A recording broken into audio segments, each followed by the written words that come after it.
in oldies. Brought to you by Law Nation. Let's continue to grind to shine, baby. Come on.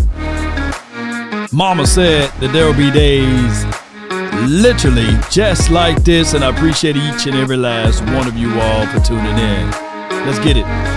The name is Law Nation. Without hesitations nor deviations to the matter, be sure to elevate the nation by hitting that like button, sharing this content. Let that friend, that neighbor know where to go when it's time to tune in to Cowboys Sports Talk and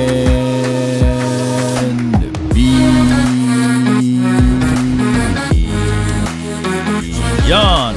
This including the ice wall, baby. Remember, sharing is caring.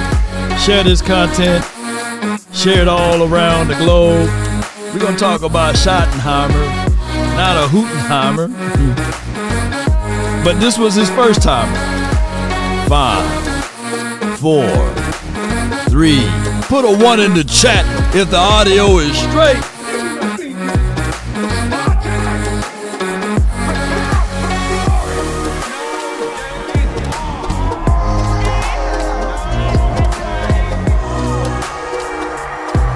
Hush your mouth over there.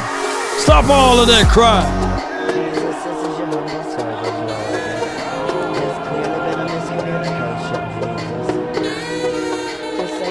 Come on with it.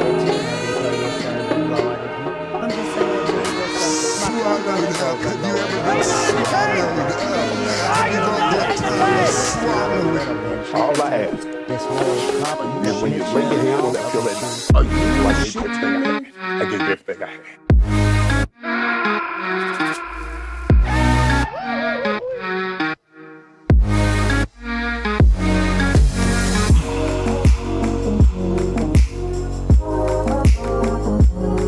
Come on with it. Hey, yo, let's get it. All right, good morning, good afternoon, and good evening. Appreciate everybody for rocking with the nation, man. The name is Law Nation. Appreciate each and every last one of you all. Again, thank you guys for y'all support last night. I get it. A lot of us still angry. We still upset that we lost, but it's preseason. This is when you put the oven, you got food, you put it in the oven, you turn it up just so that when it's time for the main deal to get in there, it's already warm, right? So they're trying to warm up some things, and we got some clarification last night from Schottenheimer. But there were some glowing spots of it. Go to my Instagram. I did a recap of Donovan Ezeraku video. I can't post it on the YouTube because y'all know how that goes on the YouTube. So the All 22 is on my Instagram and Facebook. So be sure to check out that video there. Before we go further into that video, clips were brought to you by the Football Scout on the YouTube. He got the video floating around on YouTube, even though that's a good footages of Mir's live file. It's some good footages out there as well as on Twitter and as well as TikTok. But I'm not able, unfortunately, due to politics and stuff, I'm not able to show you guys all 22 on my YouTube. But I can tell you that Donovan Ezeraku, going back, looking at tape and watching what he can do, he got good hand technique. He got off the LOS pretty well.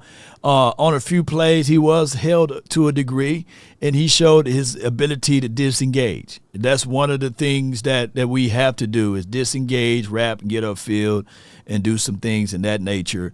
And I can't wait to see how he would look with the other guys that we know for sure that can bend around, get upfield, like your Dante Fowlers, like your Marshawn Nealons, like your Michael Parsons when the Cowboys ever decide to go out here and pay Michael Parsons.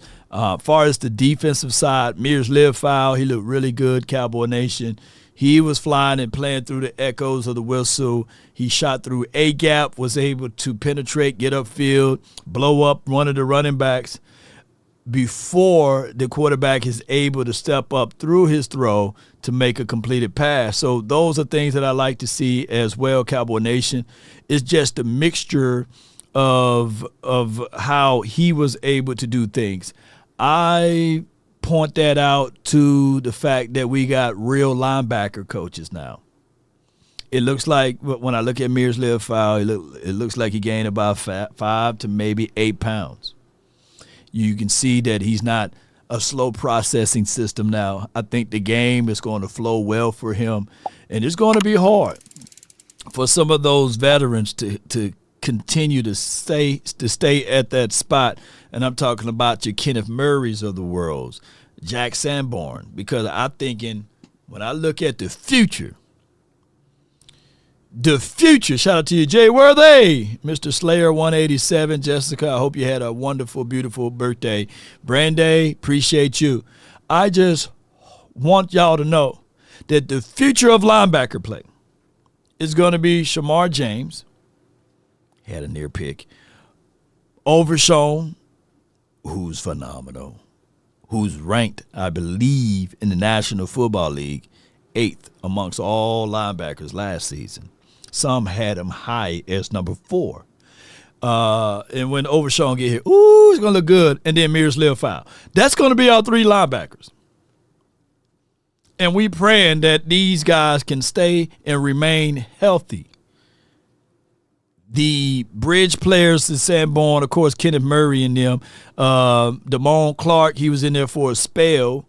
But I'm looking at this linebacker room for the future, number 50 and number 0 and 35. Them all futures, y'all.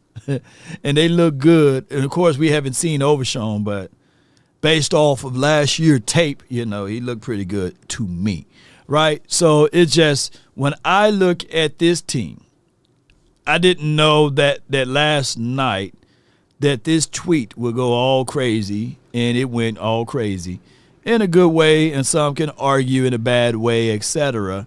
But I just think that when we look at everything, and let me pull this up, appreciate each and every last one of you all. Let me see if I got it right here. Boom. I stated this last night, and it went crazy. Cowboys, it's not the end of the world. It's not the end of the world. It's preseason, right? This is what's putting the seasoning on the food, right? You don't want too much. You don't want too little. You got to put a little seasoning on there, Sriracha and oregano, whatever we trying to fix up, trying to make a good dish. Just keep them raisins out of it. But I said this is not the end of the world. But if you are ready, if you are really about winning this season, Cowboys, stop the drama. Pay, P-A-Y, Michael Parsons. Trade for a proven one-tech defensive tackle. No more experiments.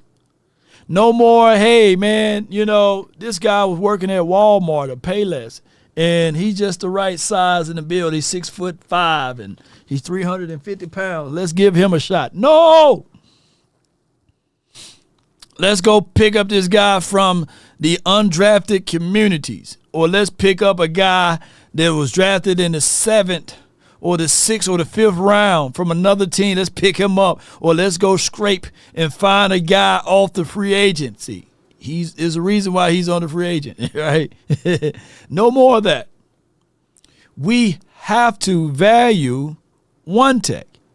And I didn't know that a lot of people don't understand the difference between one tech and 3 tech, because a lot of people on different platforms saying, "Law, what are you saying? We got defensive tackles, we got Solomon Thomas, we got a Winfrey, we got to a degree also a Diggy Azua."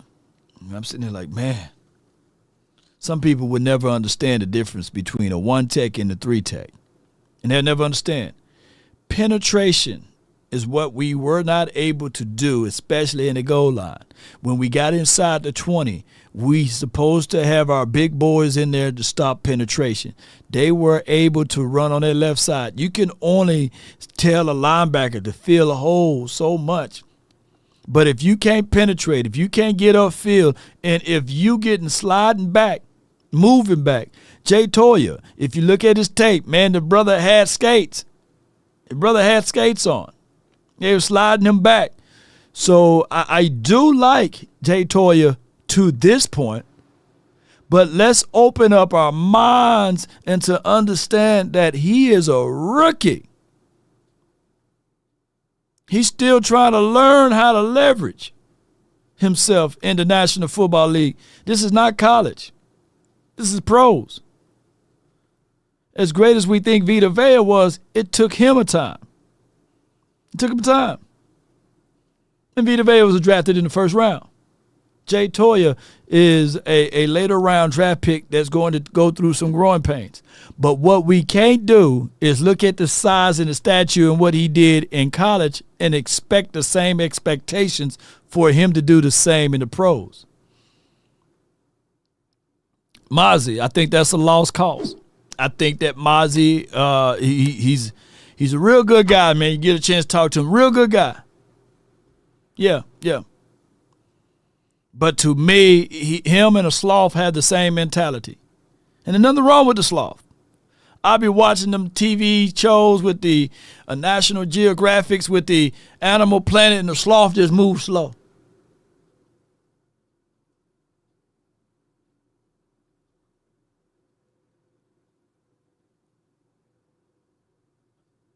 That's my impression of Mazi. That sloth will move slow on you, man. Yeah. And I was reading that the sloth, as slow as they move, the predators, when they're trying to go eat them, they don't mess with them. You know, they got these long claws because they don't know their expectations. They got these long claws. They'll climb up all on the tree and they'll, yeah. But they move slow.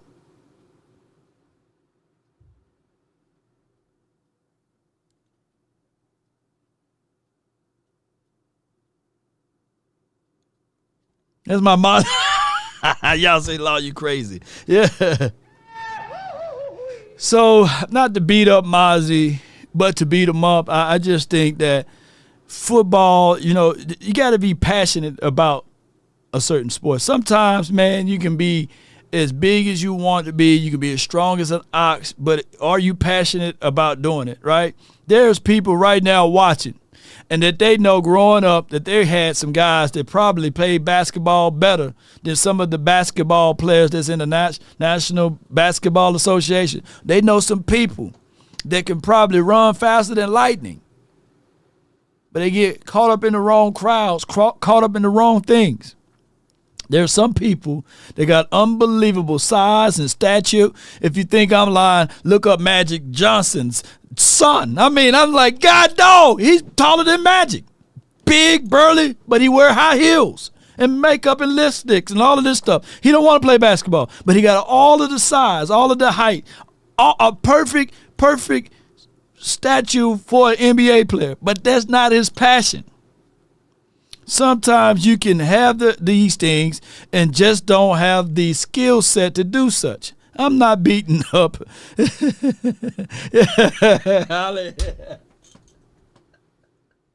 Oh, my gosh.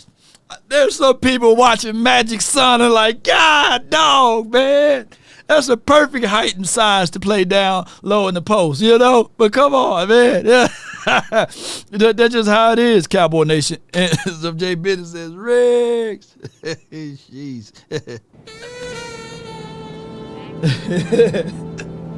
Oh, my gosh, man. Oh, my. Look, I done went live and I left my coffee. Hold on right quick. See it? I'm sitting here talking about folks and I left my coffee. Hold on. Let me go grab my coffee right quick. Hold on. We're going to play a song. Wait a minute. Let me get my coffee right quick. Hold on. Don't leave me, y'all. Don't leave me. Don't leave me. Yeah. Can we check or something? I've been really in the field,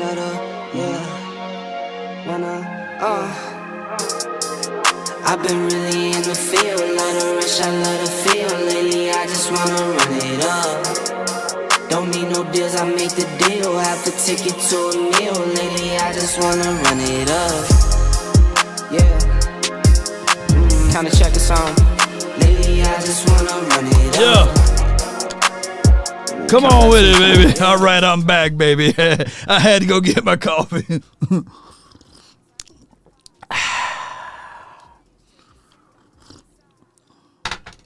I'm back. All right, so what did I miss? Okay, what was I talking about? Okay, I talked about Mazi, right?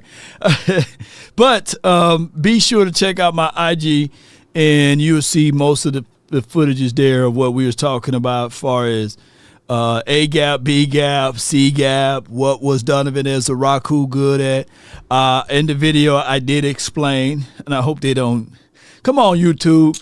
Don't get me for this video. It's so small, man. Don't get me for this video. But I was talking about the fact that with Donovan Ezeraku, you got to understand, no Marshawn Nealon, no Sam Williams on the other side, no Dante Fowler, no Michael Parsons. So that is a real tangible thing of what we can become.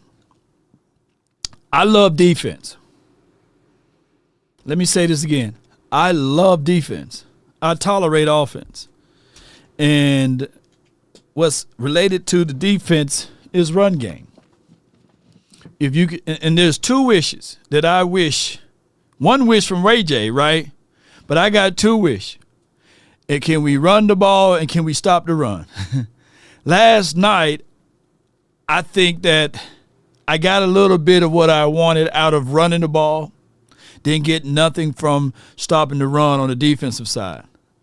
We had a guy named Blake Corum in the first half. He averaged 5.5 or 5.6 yards per tote.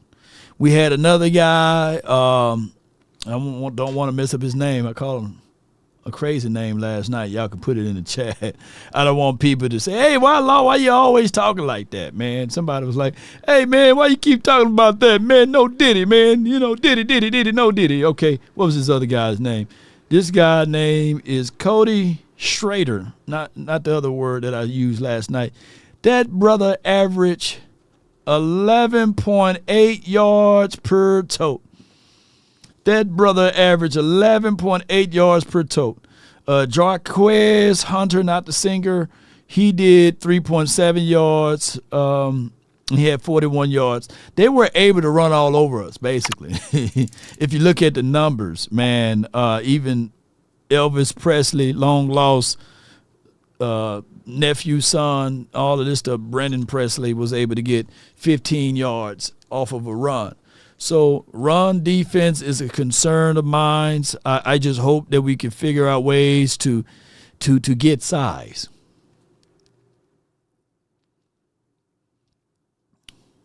You got to get size, ladies and gentlemen.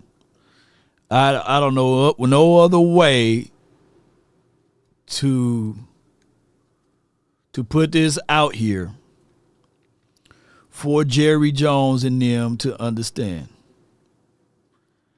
We need to get size.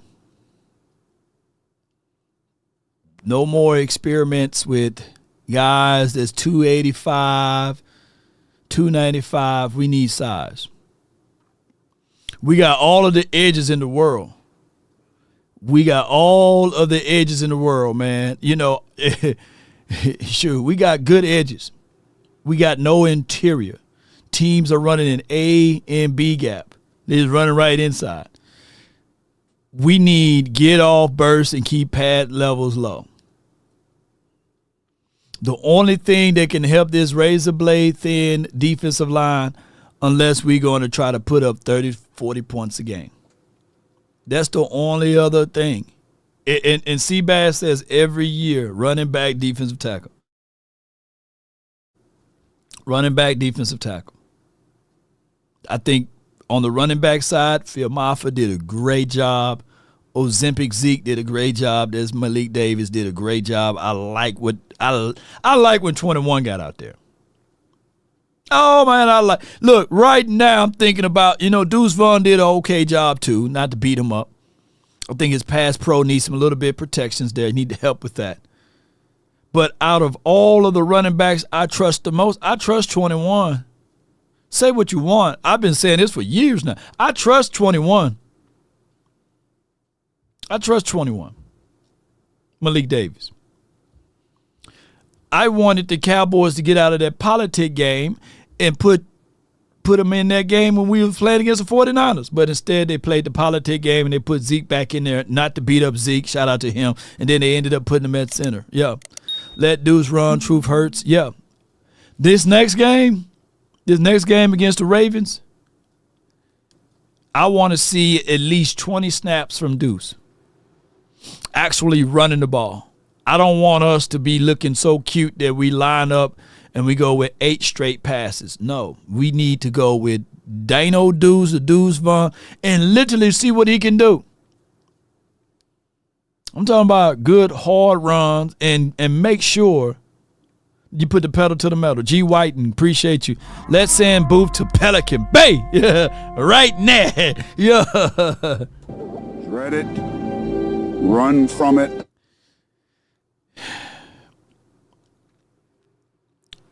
Man, Andre, this got to be his last season in the National Football League. You know, I'm just saying, I'm not beating him up, but dang. I think Truth hurts. Jacob, Ice Cold Cowboy, Big Sarge. I think that Brandy, I think all of y'all could have did exactly what Andre did. Booth, you know. Shoot. Yeah, I think y'all could have did that. And no offense to him, man. You know, shout out to him and all of this stuff. I think that upon further review, we look back at some of the moments of this game. Let's get an honorable mention to a guy that did great things, and that is Izzy. Izzy did a great thing out there of catching that INT.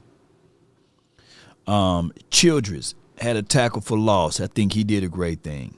I think that he's going to ramp up and get more tick in playing time, even though I'm biased with my guy Keemon Hall because he's a Mississippi boy.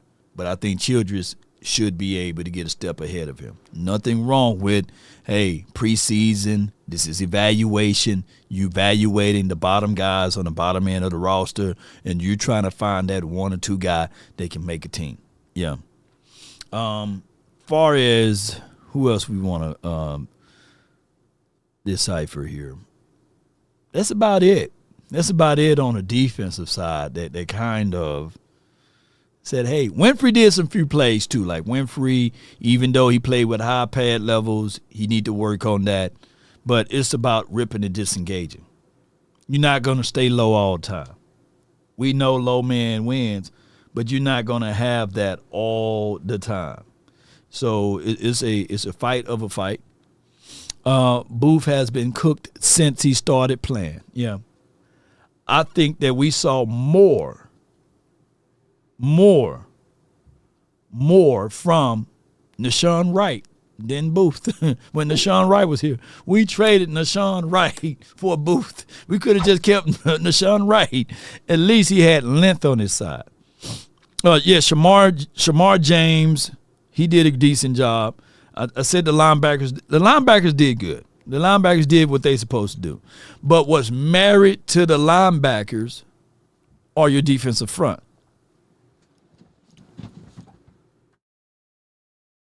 Your linebackers are the running backs of the defense. Your running backs, what married to the running backs is your O-line. You got to win the war down in the trenches. Now, these are things that I disagree with. I ultimately disagree with the concepts of what we did last night. With the concepts. And the concept was don't play Tyler Booker. But let me bring this in. Let me tie this into all of this because I forgot to read the rest of it. We need to sign a veteran cornerback that can start now.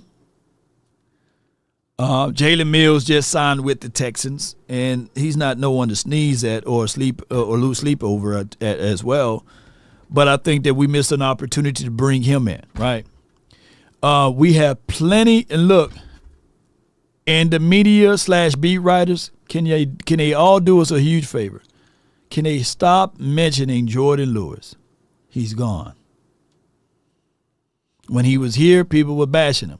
Now that he's gone, everybody love him. This must be a Cowboys thing, right? We had plenty of time to replace Jordan Lewis.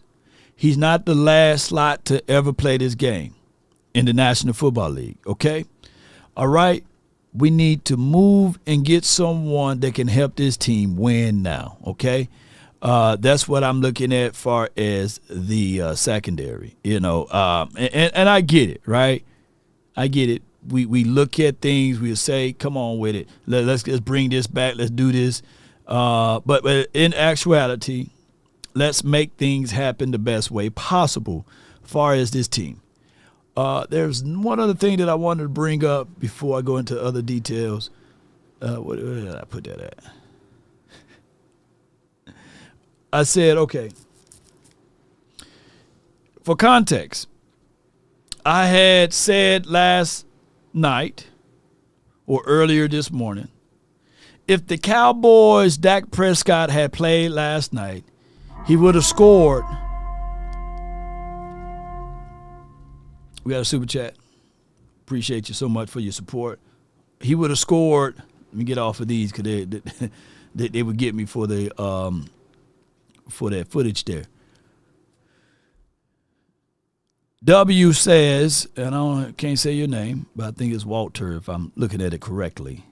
Law, what do you think about asking for Grover Stewart or DeForest Buckner? I think we should trade for a corner as well. We will be serious. Let me read this. We will be serious. If we get Grover Stewart or DeForest Buckner, we will be considered serious. We will be considered serious. Law, what you mean? We serious now? We will be considered serious. I can't take a team serious if I see 25 back out there. If 25 make the 53-man roster, I wouldn't consider this team serious. If we continue to throw Mazi and Jay Toya, if we go into this season, right hand to the man, and this is not me hitting the panic button or complaining, I'm just explaining the situation.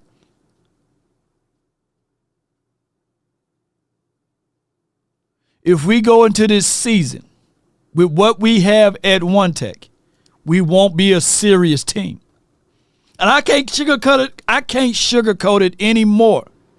Andre Booth is number 25. I wish I could. Like, y'all know I love this team. Some days I wish I didn't love this team.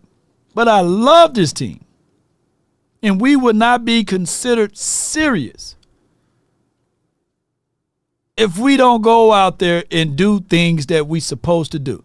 I remember growing up, we used to have mandatory things that you need in order to start the school off. This many moons ago. It was mandatory for you to have the number 2 pencil. It was mandatory for you to have your notepad, your notebook. And back in those days, it was mandatory for you to take, and I'm way back. We used to take paper bags. And it was mandatory for you to use paper bags to wrap your books up before you start school. It was mandatory. You couldn't walk in that classroom with a naked book. They said, hey, we're going into the school season. You got to have something over, you got to have a cover over your books. It was mandatory for us to have the trapper keeper. Remember that? It still is. It's been many moons ago. It was mandatory for you to have the necessaries. Now, this was before all of the school shootings and all of this, but it was mandatory for you to have a book bag, not the clear kind, It was mandatory for you to have those things. And every now and then, you would have seen someone without the number 2 pencil, without the TI calculator. Shout out to TI. And I didn't know TI stood for Texas Instrument too, by the way. I didn't know that until you got a little earlier into the years of my life, right? So you don't ruin the books, right, Scarecrow? But these are things to get you ahead in life so that you can start a little sooner and not start behind. But the Cowboys, if they go into the season without their trapper keeper, without their notebooks, without their calculator, and got to borrow pencils here and there, we can win. We can be successful. But it's harder. That's what I'm getting at. It is absolute harder. Hey, man, you got a pack of number 2 pencils, man. Hey, you got the magic markers, man. I need the magic markers, man. My family couldn't afford all of that stuff. So you had to wheel and deal. You had to make sure you get those things before you start the school. So what I'm telling you is that we missing a cornerback. That could be magic markers. That could be a trapper keeper. That could be the brown bags that you use for book covers, right?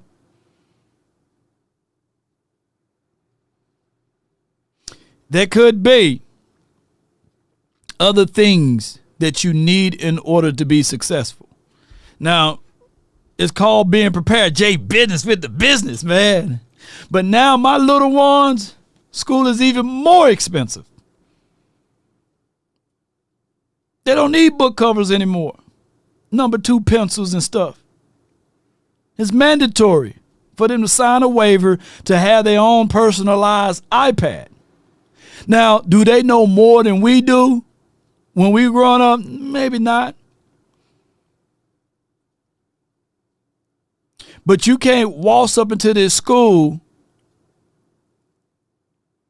without the iPad. You can probably get by, but everyone else will pass you by because technology has advanced. And we can't be doing things like we did when I was in school for my little ones because they will be left behind. So what I'm telling y'all is Jerry Jones is stuck in the past. Oh, man, I've been doing this for 30 years, 30 seasons. It works. No, it don't work. It's mandatory for you to upgrade and update your resume, Jerry, and make sure that if you do your market research and if you study the teams that won the Super Bowl in the last 10 to 15 years, nobody has a one tech that won the Super Bowl that's 300 pounds. No one, none of these teams. All of them was had a guy at least 6'4", 6'5", north of 320, 330. But we the only team that would sit back and say, hey, man, back in our days, I looked at the opposition in his eyes, we spit in hands and we shook hands and we got the deals done. No, it don't work that way. The iPads and them apps, yeah. Yeah, it's mandatory now. Big Sarge said, really, don't panic during the preseason. Yeah, you're right, though.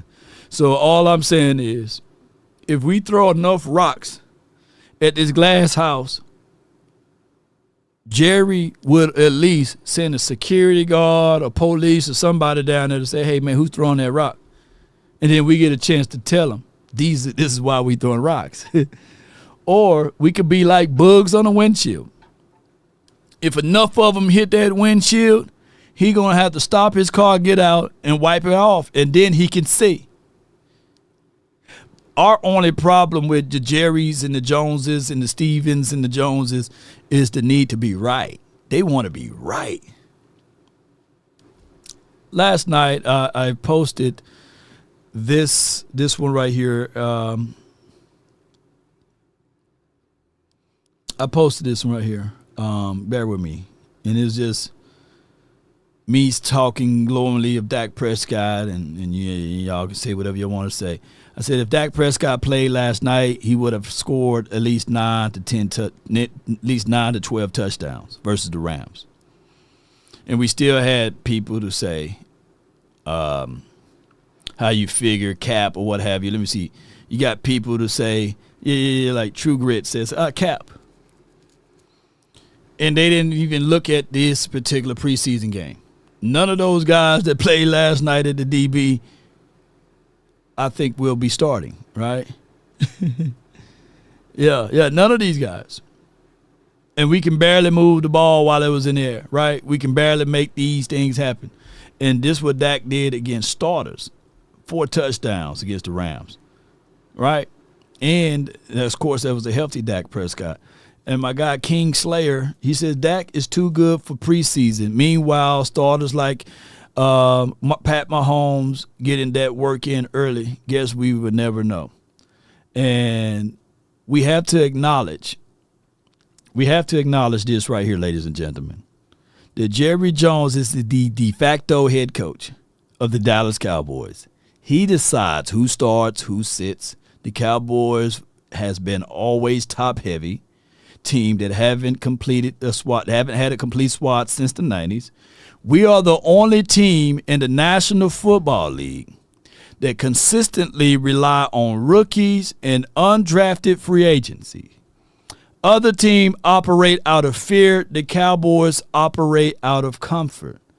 And I haven't met anyone alive today who can out-debate me on that topic.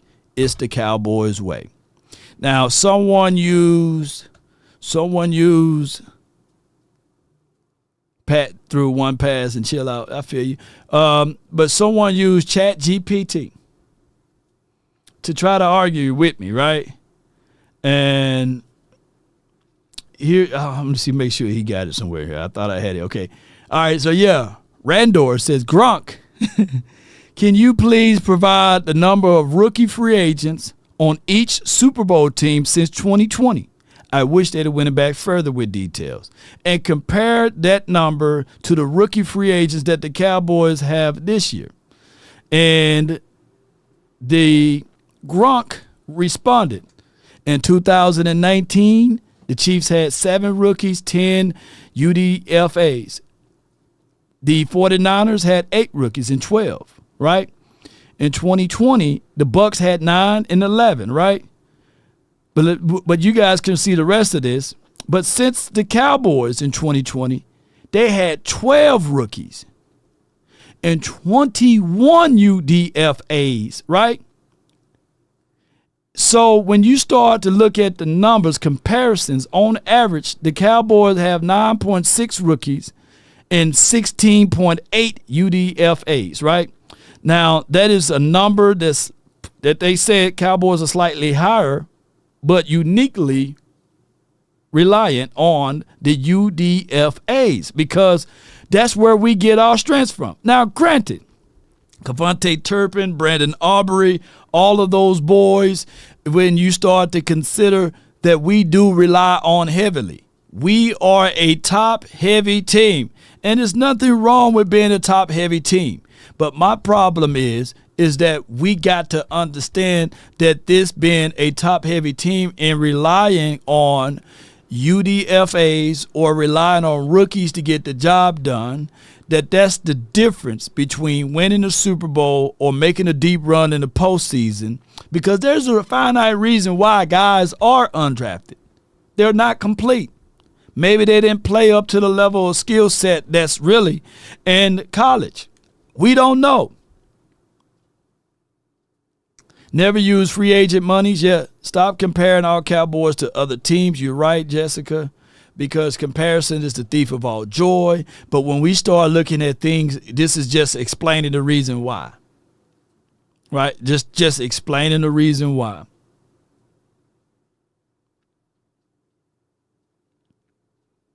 Can we win the Super Bowl this year? Yes. Can we lose this year? Yes. But when we start using odds, it's just harder. Just like I said, it's harder to be successful with less things. You have to catch lightning in a bottle. It's hard to really win when you have, put it like this. I'm going to use a better analogy. And Romo to Bryant 46, I'm not going to say this team sucks. Come on. Winning the preseason one game doesn't mean that you're going to win the Super Bowl, right? But let me use this as an analogy.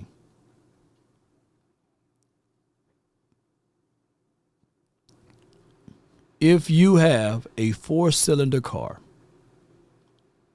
and I have an 8-cylinder car, the responsibilities and duties will be different. We can talk about torque, we can talk about transmissions and all of that stuff, but regardless, if I'm trying to pull up that hill, you can have all of the turbo jets and all of this stuff, and if your car is too heavy with that 4-cylinder, I'm winning 9 times out of 10.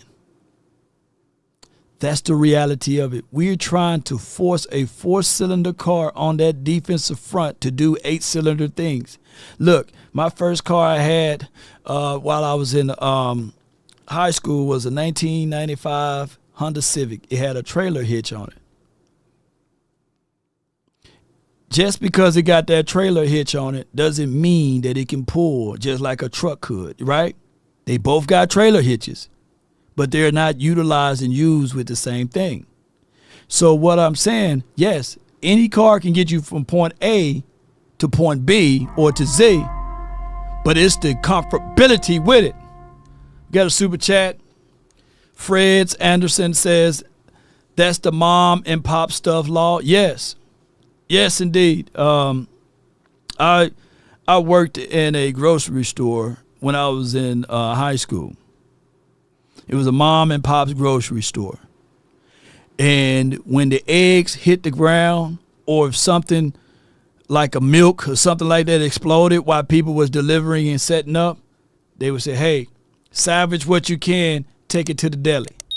Hey, salvage what you can, take it to the deli. Meaning that we're not finna lose out on any of this money. We're going to make some eggs out of this egg that fell over.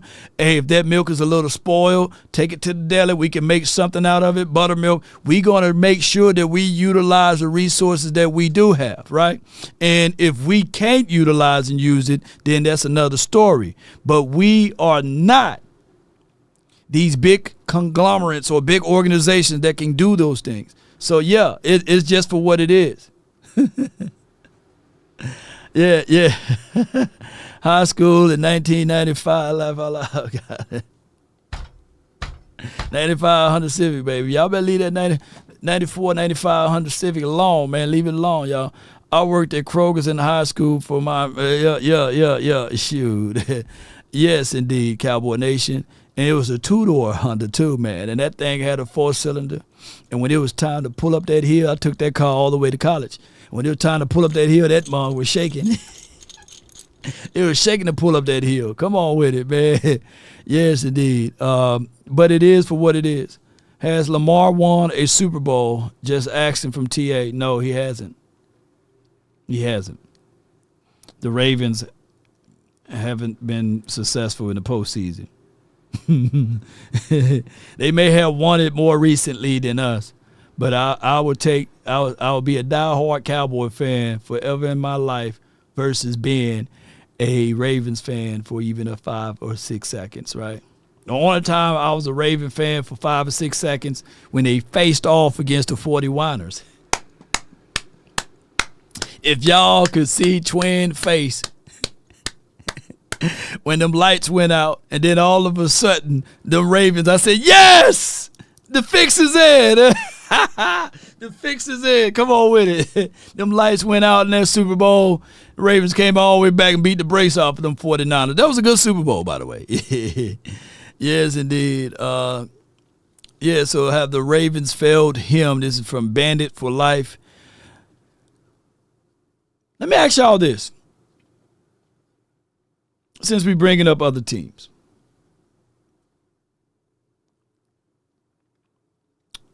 When you think of the Ravens, what is the first thing you think of? Do you think of their defense? Do you only think of Lamar Jackson? Do you now think of Derrick Henry? But when you think of the Cowboys in the postseason, you think of one person that definitely on offense that you have to beat and you have to defend. But when you think of the Ravens in the postseason, you think of that defense. You're thinking of Roquan Smith. You're thinking of, hey, these boys, I bet not mess up, bro. Shoot, it's crazy. And you do think of Ray Lewis. I'm talking about modern day Ravens, not older day Ravens, right? Yeah. Grit, grinding, running style. You don't even think of Lamar Jackson. You don't think of, like, when you really, like, I love the notion when people say those things, right? Yeah. Yeah, the Ravens have invested in high-priced free agents. Look at their results. Why would we try to not expect the same results? This is GM Jerry.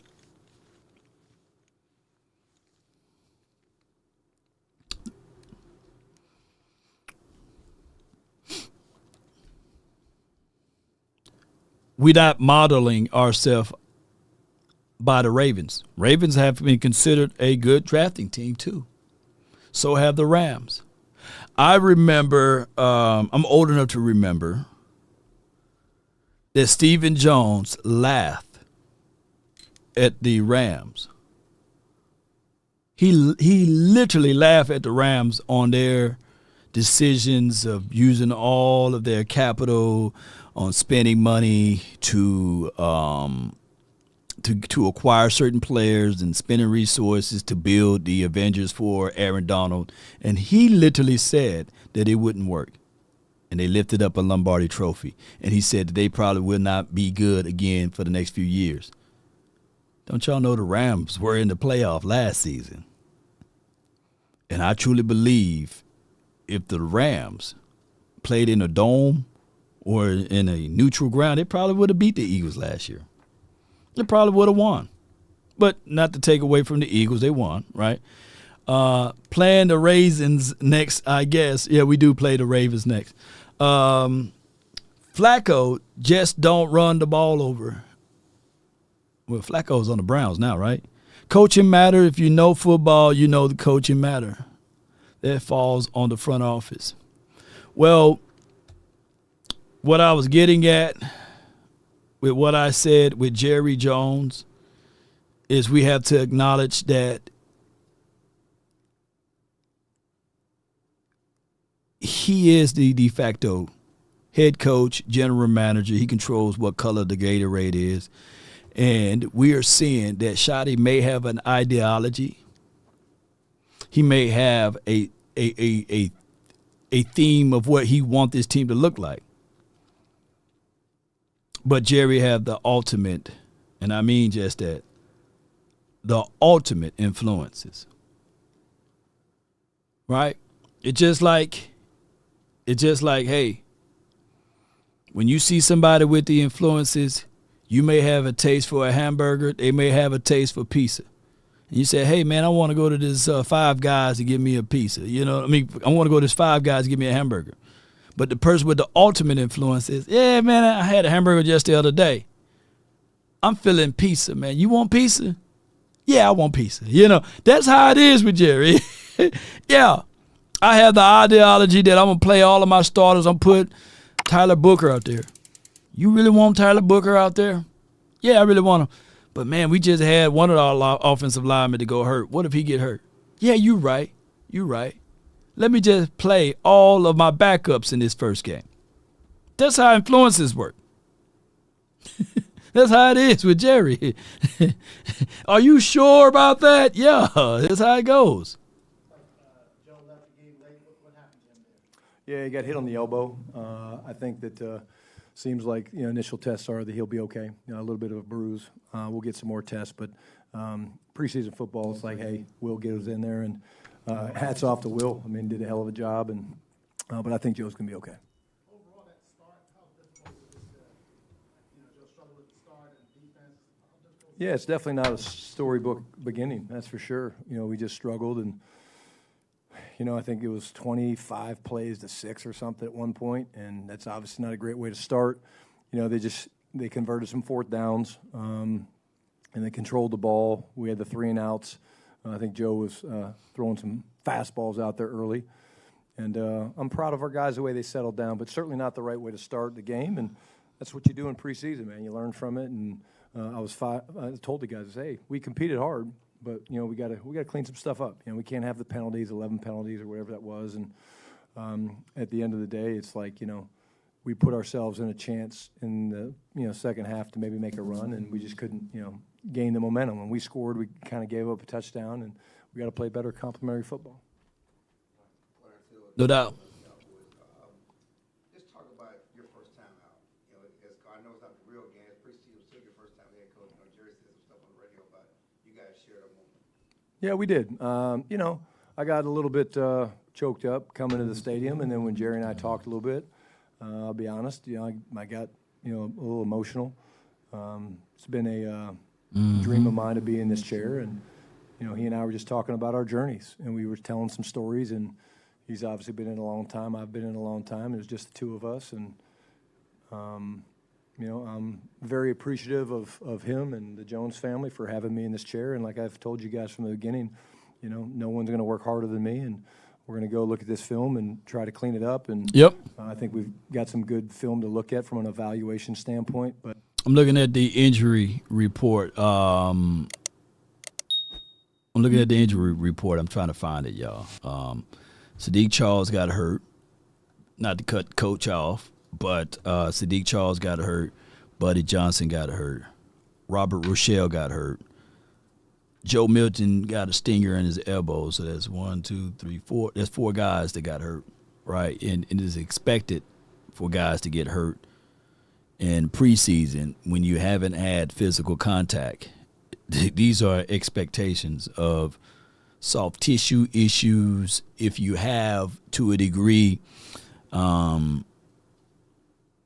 any kind of like lingering issues as far as injuries, it may show up that day.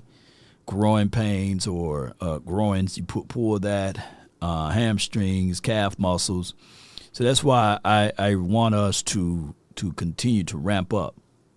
It's a real world, man, when you get rocked. When you get rocked out there on that field, you realize, oh, man, it's football. What I don't want to happen is for our guys to get rocked week 1, right? At least you know what it feels like. And I'm not saying that these football players don't know what it feels like to get hit, but you don't want your first time getting hit week 1. That's all I'm saying. But at the end of the day, I'll remember this day for a long time. It's not the result that we wanted, but first time out there as a head coach, it felt pretty cool. It's been cleaning up things. I don't know if you need to clean up 88 on where he's supposed to stand. You talked to him about that. Yeah. Because he could have got hurt. Yeah, briefly. Again, I'll speak to the whole discipline part, just like the pre-snap penalties, that penalty. We got to be better with discipline, and I think I hope the guy's okay. I think he's okay. The official that they ran into, but we have to be better than that. CD knows better, we know better, but the discipline on our part, we're fine with the combative penalties, but right. We don't line up off sides. They warned us a couple times, and we have to do a better job, coaching and playing, and hey, move up tackles. I think Awesome got called twice, and you can't give away penalties in this league, and so we have to be better. Brian Tosh with ESPN. The operation of things, how to being on the sideline, having Flus down there, how did all that stuff go on the first time? I think it went good. Threw my first challenge flag ever. That was kind of cool. They told me I threw a nice one.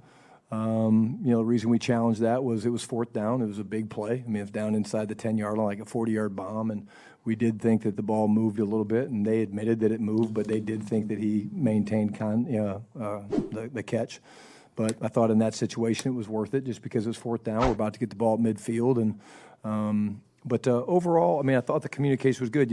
We played some of these situations like a real game because I needed to work those situations with my staff and decision-making and things like that. And then there were other ones that we played like preseason. There's a few times we probably would have onside kicked and done things like that.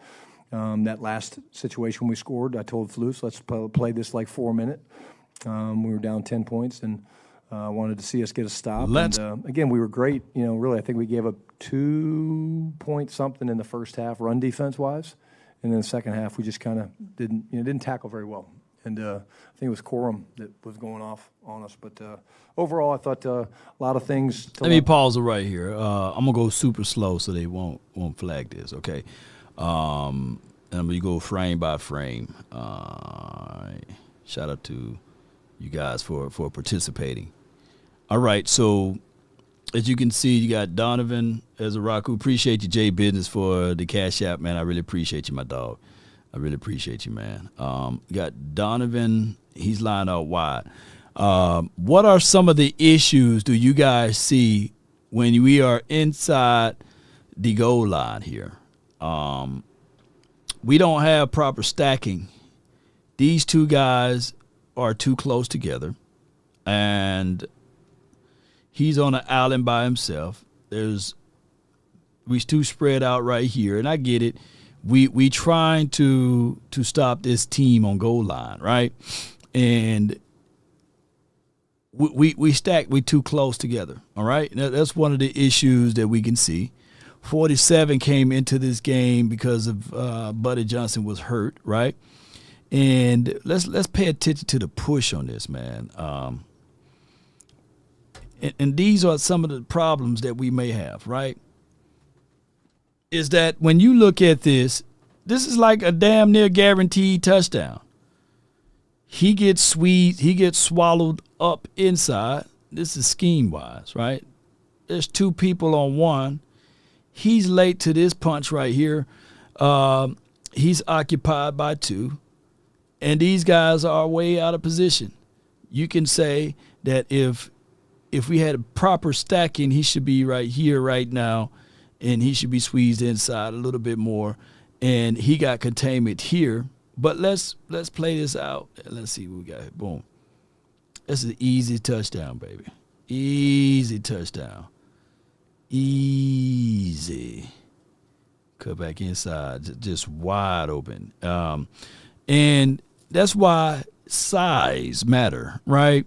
And if you don't have the size there, it's just Jay Business is way too many gaps, 100%. Granted, what I'm getting at, that linebacker, it doesn't matter how many times he hit that weight room. It don't matter how much peanut butter he can try to consume. It doesn't matter how much creatine he try to get inside. Matter of fact, it really don't matter how low he go. How low can you go? All the way to the floor. You know what I'm saying? Can you bring it back up? You know what I'm saying? It doesn't matter how low he goes.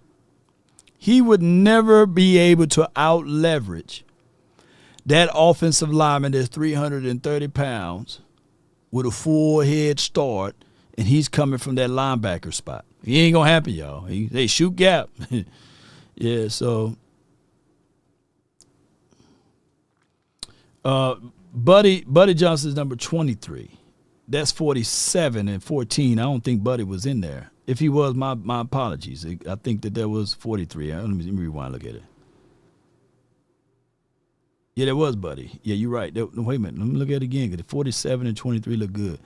Look the exact same way. Hold on, bear with me. Could be miscalculating on that goal line play. But Buddy must got hurt a little bit afterwards. You're right. Was that Buddy on that goal line play? Let me look again. Hold on. Y'all bear with me. Okay, that is Buddy. You're right. Let me go back to it. Boom. All right. No matter how much, and Buddy is a big old guy to the natural human being. He's a big old guy. It doesn't matter how much weight, creatine he can eat. 50 is going to win that 1,000% of the time. 50 going to win it unless Buddy got like a 4.25 speed and he can get off of that.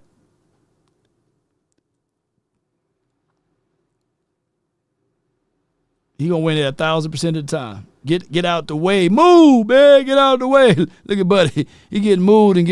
And that's all you need. People fail to realize all you need is less than a yard. I think it was like inches right here almost. Or it could have been 1 or 2 yards. You can't. Yeah, I did say 47 is Harris, right? So 47 and Buddy in the backfield. And it doesn't matter. It could be Ray Lewis. Ray Lewis on that play. They're going to score on that. They're going to score. Ray Lewis wouldn't be Ray Lewis without Haloti Ngata, without Sam Adams, without Tony Saragusa, Ray Lewis wouldn't be Ray. Ray wouldn't be Ray. Ray would have been a guy that continued to get hurt, and he stayed getting hurt too, by the way, down the stretch. But if you don't have big boys down inside, it's just going to be a long night for you. And Ray Lewis was considered an undersized linebacker, believe it or not. So Holly said he just wanted to get blocked too, by the way. Yeah. So we need us a Haloti Nada. Look at the name. We need Haloti Nada sound like a big guy. Sam Adams just sound like a big fat plug, you know. The Saragusa, I don't think that God made a Tony Saragusa skinny, you know. Every Saragusa was a big boy, is what I'm getting at. And you need them things, man. That's all I'm trying to lament there. You know, size do matter. And Ray Lewis probably would have been a real good linebacker. But he needed Suggs. What was his name? Terrell Suggs. I can't say his man's name. Suggs, right? Suggs. Just think about, just when you really think about the Ravens, we finna see the Ravens. Just really look at their defense. Right. I wasn't impressed with that play with Peyton, that play of Peyton Turner. I had to look back and just focus in on Peyton Turner, but I think he got hurt, and he had a bang and a man bun. So, you know, how you going to braid it up, dread it up? What you trying to do? You know, trying to be a beach guy. Danks 9000 said Vince Wilfork. He was nice for the Ravens. Ed Reed. Oh my God. Sam Adams. All of them. Ed Reed. They had some boys, man, out there. Jimmy Johnson knew how to draft defensive tackle. He prioritized them. Yeah, Gilbert Brown just sound like a big boy. Yeah, Gilbert. Gilbert, you just sound like a big guy. Sound like a big guy. Let's listen to more of what Coach had to say on this. Learned from a lot of things that came up for me, but I thought the communication for the most part between myself and the staff, Falus, Nick Sorensen, was good. Sorensen. Situations in the past where preseason maybe you go for it there, but you kick the field goal just to play it out what you would in a game? Yeah, I mean, we were struggling to move the ball. We had limited ops. I knew we were getting the ball first, to start the second half. And so, you can say let Joe throw it there, but, I wanted to play a little bit more close to the vest like a real game. And, hey, let's take the points. And shoot, I felt really good about, coming out in the second half. And so that's kind of why we made that decision. My last one for you. On Joe, you talked about make the simple play, find a check down. The pick there in that first drive, was that a situation where don't force it, just live for another day, or how do you? Yeah, again, 2nd and 4. He's got a check down in front of him, ultra competitive. He's moving left, and, threw it up there. Now, Flo's, he's trusting Flo in that situation to try to make a play, but I think that's one of the things that when Joe watches it, he'll be like, yeah, I probably should have taken the check down. I got moved off the launch point, and, again, that's why he needs to play. And a lot of times when we look at this, and I'm seeing some comments, I'm trying to stay engaged with you guys. TA states, I wish we were to draft Shiloh, straight up hard hitter. Yeah.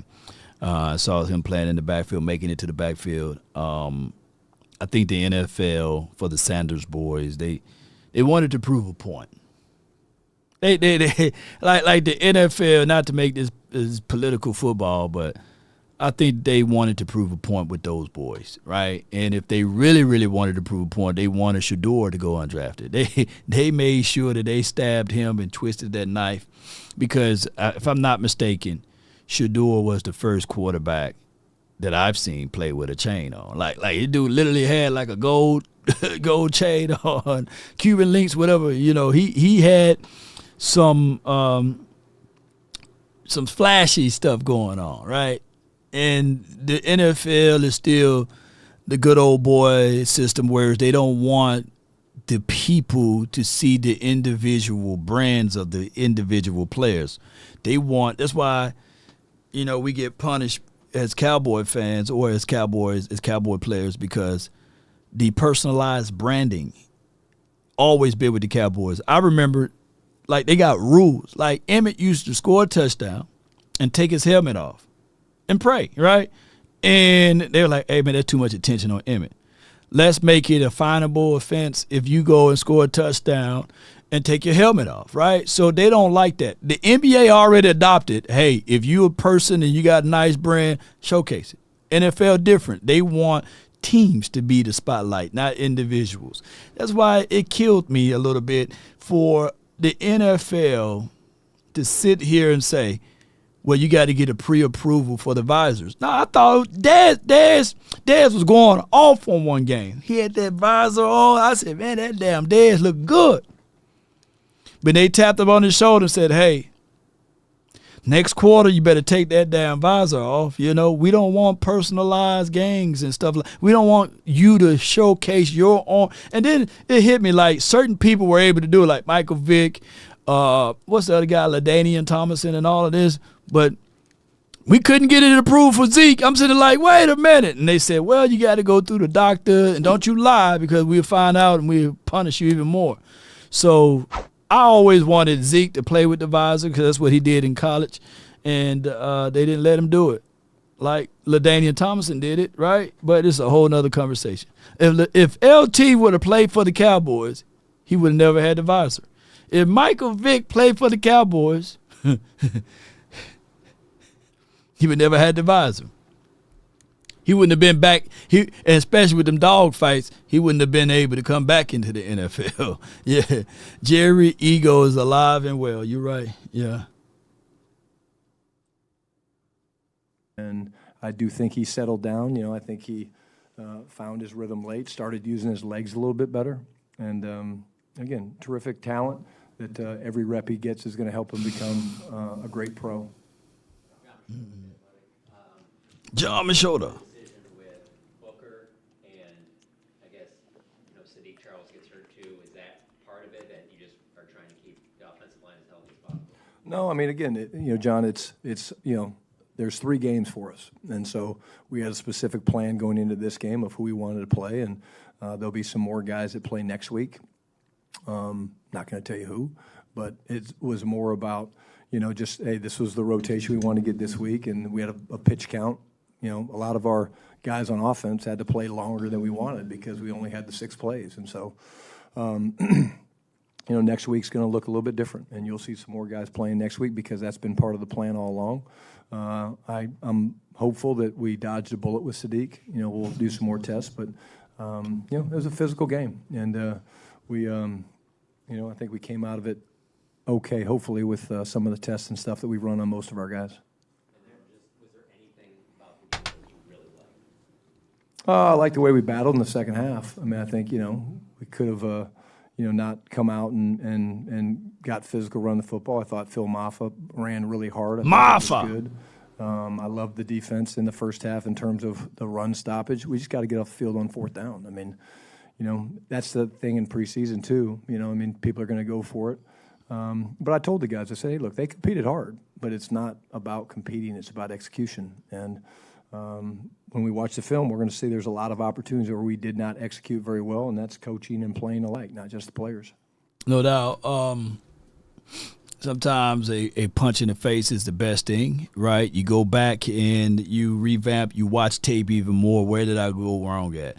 And I guarantee you, if he is, for what he said, competition, he loves to compete, and he wants physicality, he's going to look back at that tape and the things that he was preaching and teaching on. You can say, man, damn, none of this stuff that I was saying materialized.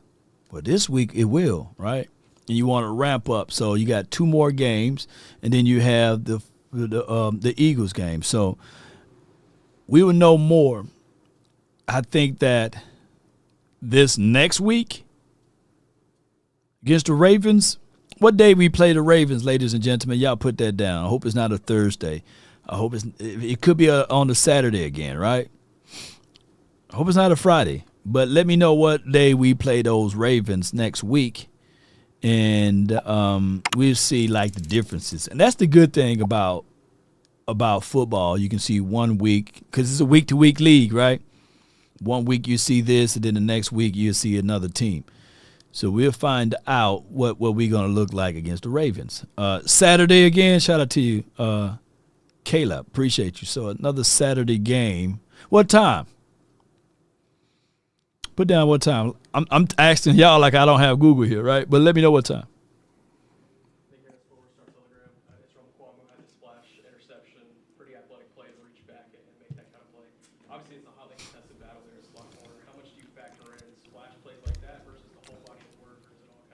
Yeah, good question. I mean, it's the whole body of work. It was awesome play. You know, I'm happy for him. He works so hard. I mean, he really does, and it was incredible play. And you know, I think it was after we threw the pick, right? I think we threw the pick, and then he got the ball back for us. But you know, it's going to be the entire camp. Same time, 6 o'clock. Appreciate you. It's going to be every day at practice, and again, we'll move our depth chart around some. You know, after this game and looking into next week, getting ready for Baltimore.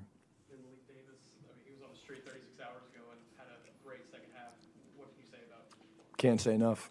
I mean, kudos to Will and the scouting staff for finding him, and it was great to see him yesterday. I ran right over and gave him a big hug.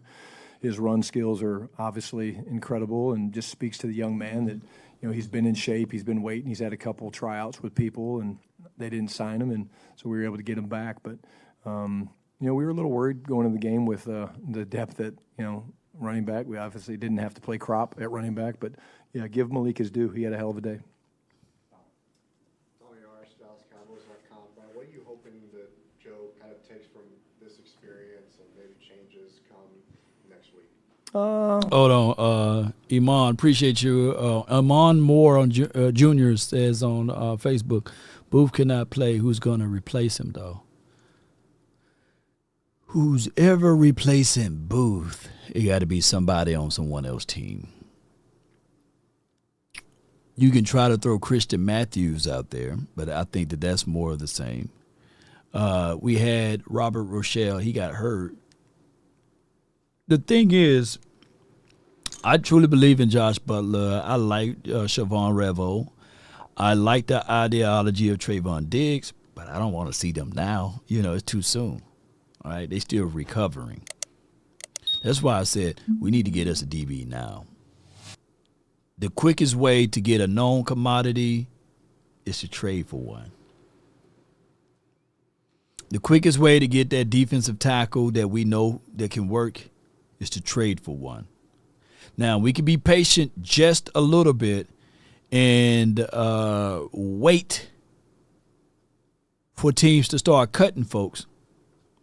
But what happens if you don't get that person that they get cut, right? If they don't clear waivers and stuff. So it's one of those things.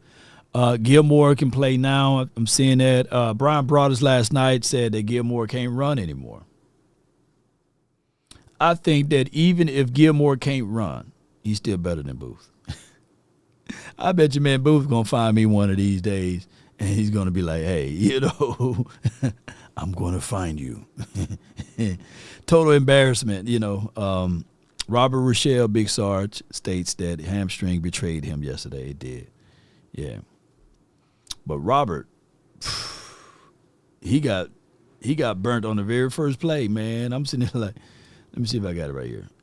And shout out to my guy for capturing this. This before the hamstring. Like, let me see if I get it. Yeah, play action. This is hold on. Let me see if I can make sure y'all see that. I'm not beating up Robert, man, but man, you don't even see him. Look.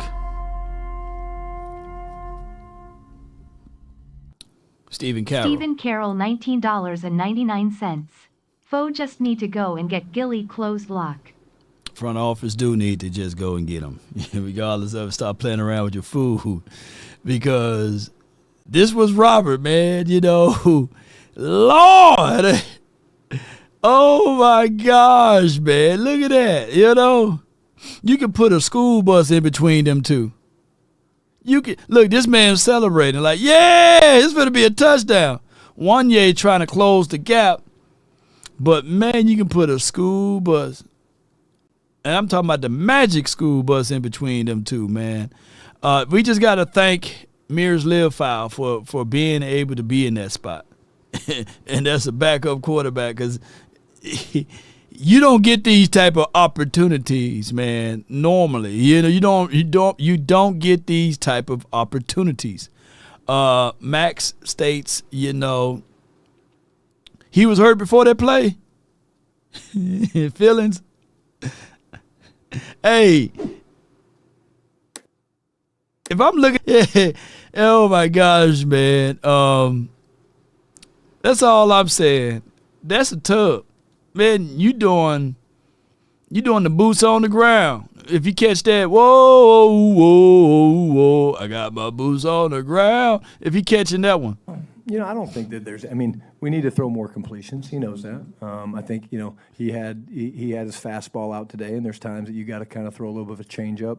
He wants the double move in the red zone back. I think that was Flo, I think, who ran it, that we missed that one right before the half, and then, he kind of sailed one a little bit high, but it's all part of playing to Flo. He hit Flo, so I think it was Flo maybe on both of them, but, part of staying in rhythm and part of me and Joe being on the same page, because I'm the play caller, is, just executing the offense, taking things when it's not there, when you get moved off the spot, check it down. But what a great learning experience for Joe. I mean, guy hasn't played a ton of football in real situations like this where he's getting hit, and I'm not sure I loved him running the guy over on the sidelines, but I think that kind of woke him up a little bit, got him going, and I'm still learning him as well in terms of his play style.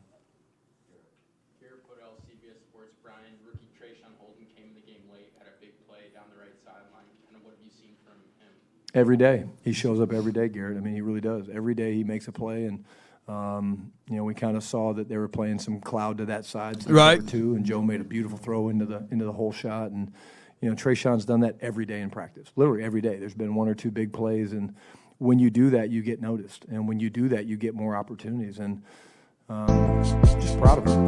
And, again, he's a guy that's going to, you'll see him, moving up the depth chart.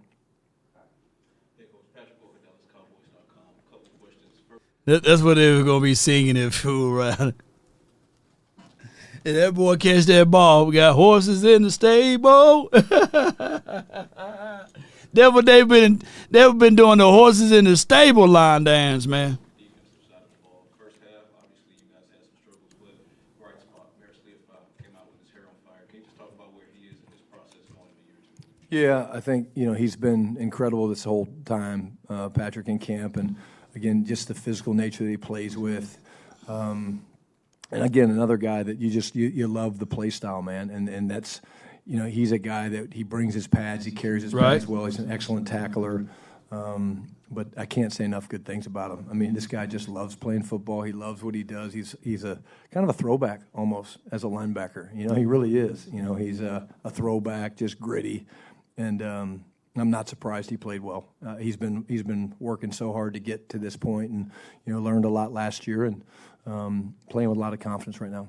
On the offensive side of the ball, highly contested wide receiver battle as far as the bottom half of that depth chart.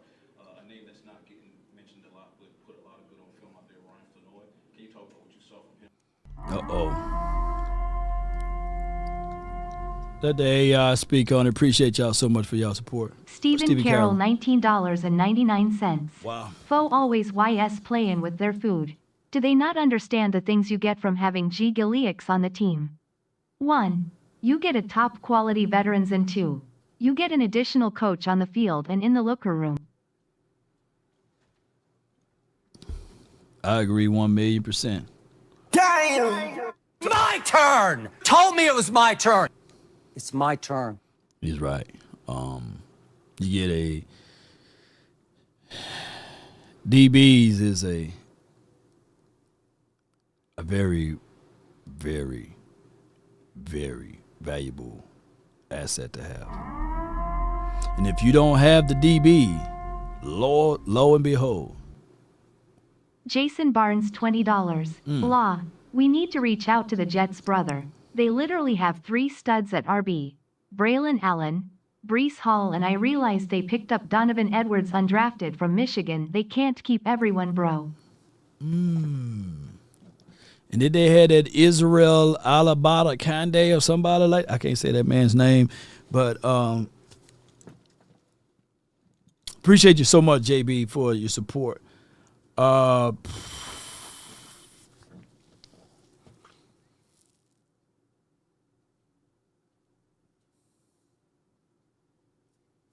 we cutting?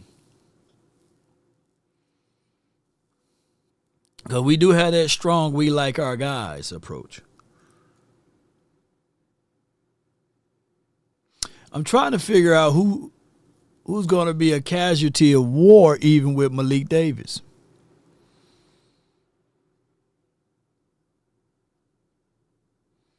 I don't want to look, I know the Cowboys watch this channel heavily. I'm not saying that I make any decisions on certain players. But if I'm in fear, if I break down Malik Davis tape to a point, they would be like, yeah, you know what? We don't need a Braylon Allen or Breece Hall or Donovan Edwards. You know, we good. We got Malik Davis, you know.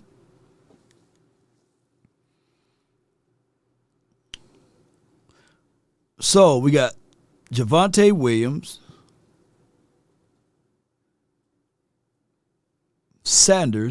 Miles Sanders, Jadon Blue, Phil Maffa, Deuce Vaughn, and Malik Davis. That's 6 running backs. 7 if you add in Hunter Lupke. That's a lot of running backs, bro. It's a lot. I don't know, man.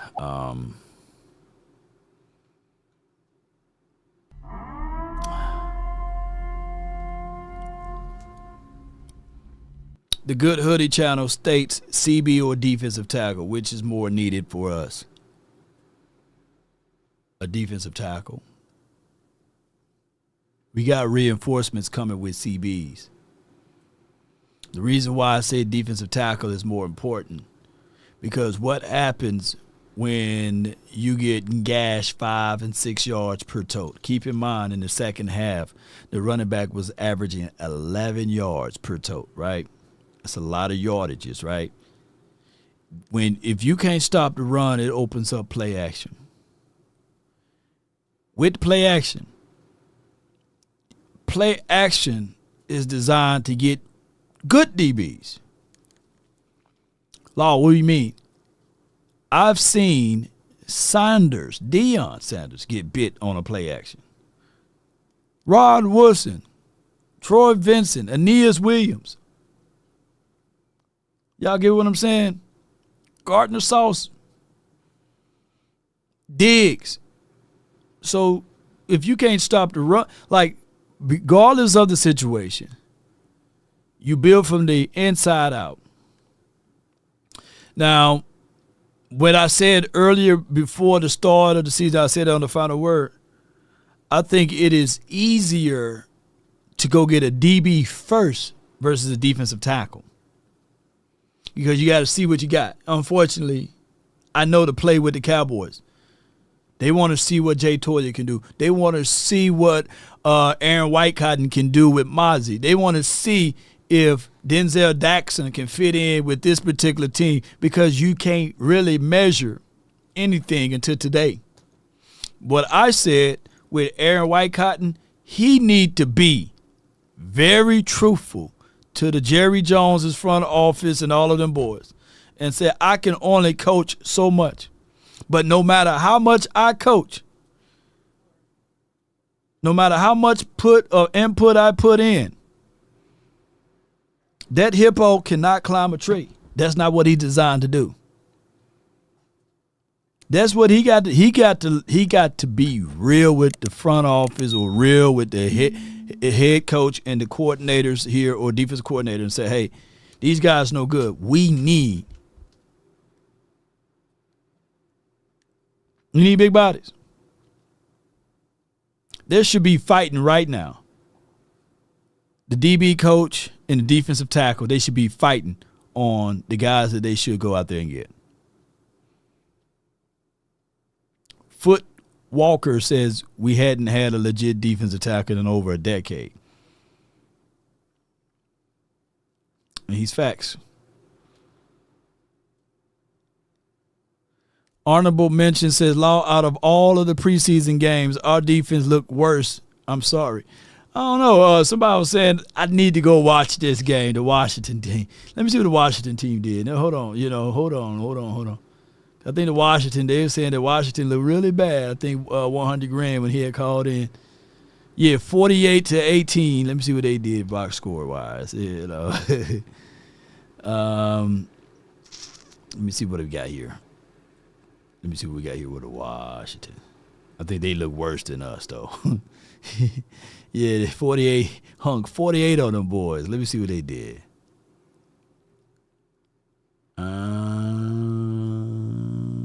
I had to go watch the game to really decipher what all happened. But somebody put 48 points on you. Josh Johnson, 15 for 22. I mean, that looked good. 9 for 12 for Ben Woodrich.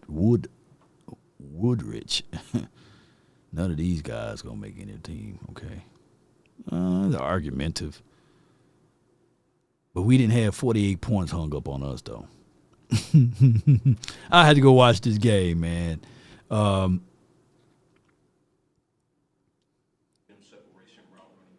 Yeah, I thought, again, he was ripping across the field on the deep cross. I think he was the one that ran the double move in the red zone. It was him, yeah. I mean, he's learning to, change up some of his releases and things like that, which you love, but strong hands and really good with the ball in his hand. He's the guy who broke the tackle on the boundary, right? That was really cool to see. And, another one of those small school guys that you just, they kind of, their confidence, you see their confidence start to blossom when you get going. And the more they play, the more you're like, okay, I see it coming together for them. So the big thing for that battle that we talked about is going to be the special teams. And you got to have value on special teams when you're sitting in that spot, and that's why I can't wait to watch that film. Hey, Coach. Mike here, Matthew, Culver City Observer. So you guys were able to get a scrimmage in there and practice in with the Rams and then play today. With you being the first-time coach, what are some things that you can learn from, Sean McVay, someone who has been successful in this league? Yeah, Sean's been great with me. Sean and I have a lot of respect for each other. We were in the same division for a while when I was in Seattle, and we both have family members that were elite and great at what they did in the football world, in the NFL. So I think that there's just a mutual respect there. But he and I spoke a ton about the practices leading up to the practices, and he gave me some great advice. And leaning on him in a lot of areas because here's a guy that he's a excellent head coach, but he's a play caller, and so just different things. Hey, how do you schedule your week, and when do you do this, and when do you do that? And he's been so open and very, very appreciative of him, and how he's kind of opened his experience to share with me. It's much appreciated. Good. Tom, sorry, real quick, just on a small sample size, but Will Greer coming in late there, what did you think of what he put out? Just it's what Will's done. I mean, again, I didn't know he was that fast. I know when he broke through, I was like, okay, this will be a 2 or 3 yard gain. Next thing you know, the guy's running in the end zone. But the first couple plays he was in there, I could see him kind of still doing this thing, like oh shit, I'm not really ready. But he just knows how to play the game, and I'm really excited for him. That because again, the plan was he wasn't gonna probably play tonight, and that's the second time that's happened. Same thing with Joe, right? In the scrimmage, kind of happened, and Will had to go in there, and a guy that maximizes reps like that, you couldn't be happier for him. My guy. Yeah, he got hit on the elbow. I think that seems like initial tests are that he'll be okay. A little bit of a bruise. All right, so my guy in the comment box said that's why I'm laughing, man. I love y'all, man. He says, is Schottenheimer Jason Garrett, but with a head visor? All right, let me pull this up right quick. Let's see. Let's see. Come on, man. The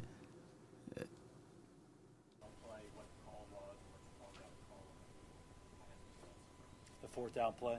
I felt like we had to go for it in that particular situation. We had man-to-man coverage outside. I thought Tony made a great throw. Des made a great catch on the ball. Obviously, it was ruled a catch. At the outset, it looked to me like he had 3 feet down.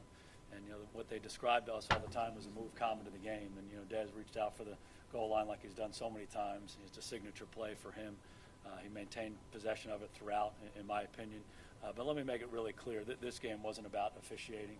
We had 60 minutes. We had an opportunity to come up here and win a ball game. At the end of the day, we didn't get a chance to do that. Or, excuse me, we didn't get that job done. And, that play was big in the game, but there were plenty of other plays in the ball game. And unfortunately, we didn't do the things necessary to win the ball game in the end. Man, ain't nobody declaring, decreeing that Shotty is this. Come on. Hey, boy. I'm just saying.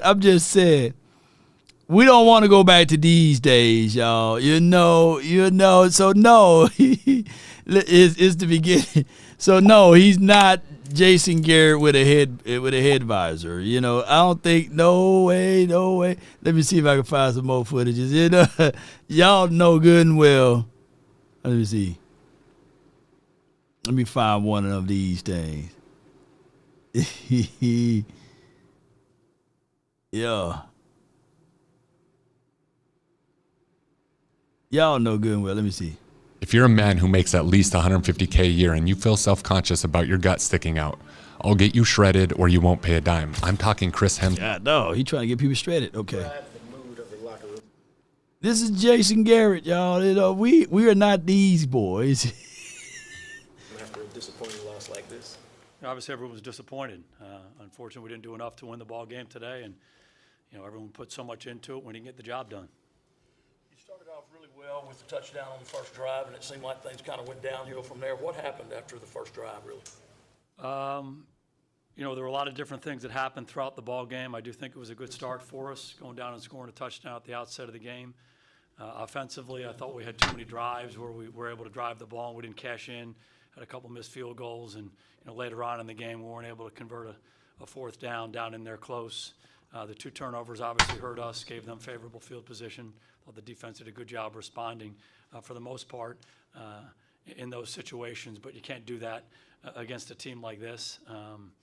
We found some things that we like. We were able to move the ball at different times, but certainly weren't efficient enough to cash in on the drives like we needed to. On the defensive side of the ball, they did a good job. They ran the ball fairly consistently. Their quarterback did a really good job, delivering throws.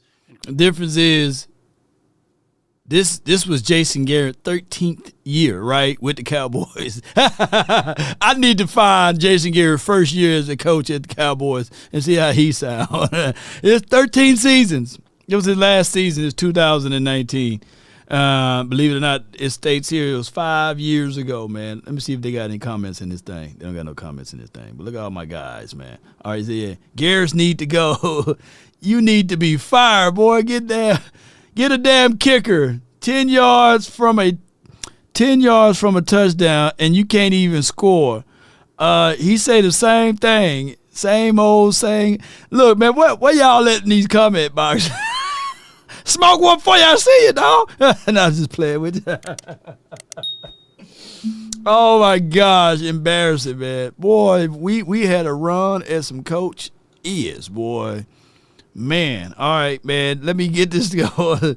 Let me let y'all know, man, if it don't smell good, you got to get in control. Let's talk about control. And first and foremost, I'm talking about control body odor, and that's anywhere. And all you have to do is shop.mando and get $5 off of your starter pack, and that's over 40% with promo code LAW, shopmando.com. Let's go. I use this body wash odor control, full body control with Mando. They have the product here, and they also have deodorant that you apply under the arm for 72 hours of odor control. You want to be in control. And speaking of control, they also have the product that you can apply all over the body, the invisible cream, and it also fights for 72 hours. Look, it's all about being in control. And with Mando, man, they control body odor anywhere. All you have to do is shop.mando, get $5 off your starter pack. That's over 40% with promo code LAW, shopmando.com. Let's go and let's stay in control. of your odor. I love it. Let's go, man! Let's go! No doubt. But hey, if you can't stay in control of your odor and you are out here in these Dallas streets, and who's that talking in the background? Who I got? The good hoodie. Hold on, I got to put you on mute, man. All participants are muted. All right, so boy jumped in. He knew I was, my routine, the good hoodie. Hold on. But let me just say this. Before, if you need to be in control of your odor, man, if you having problems being in control, let me tell you, get in control by using Mando. It works up to 72 hours controlling your odor, and it stays in control within those time parameters. So be sure to hit the link in the description box and use promo code LAW so you can smell fresh and clean when you use the Mando promo code LAW. But before I go into that, let me get into this one more commercial. And this is right here. It starts from the first phone call. Most of the time, you're going to talk to Gene Burkett, a 30-year partner.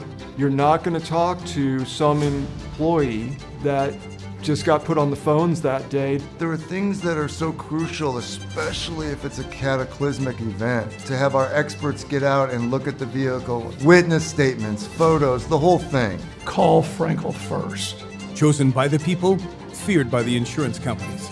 Call Frenkel first. It starts from the first phone call Dak owns, and he's right. So reach out to my partners, Frenkel and Frenkel Personal Injury Lawyers. My partners are your partners, and if you ever in a jam, a fender bender, slip and fall at work, you climb the ladder, somebody removed the ladder, you stuck on top of the roof, reach out to our people and let them know, man, you mentally drained, right? And you need to get some compensation for your mental drainage, right? So reach out to our people, man. That's 817 or 214 and all of the threes you can dial. Matter of fact, before you dial 911, get them on the phone and put them on what we call three-way, and that's so we can get everything documented the best way. Cowboy Nation, and if you can't dial that number, visit frankelfirm.com and someone will be able to assist you.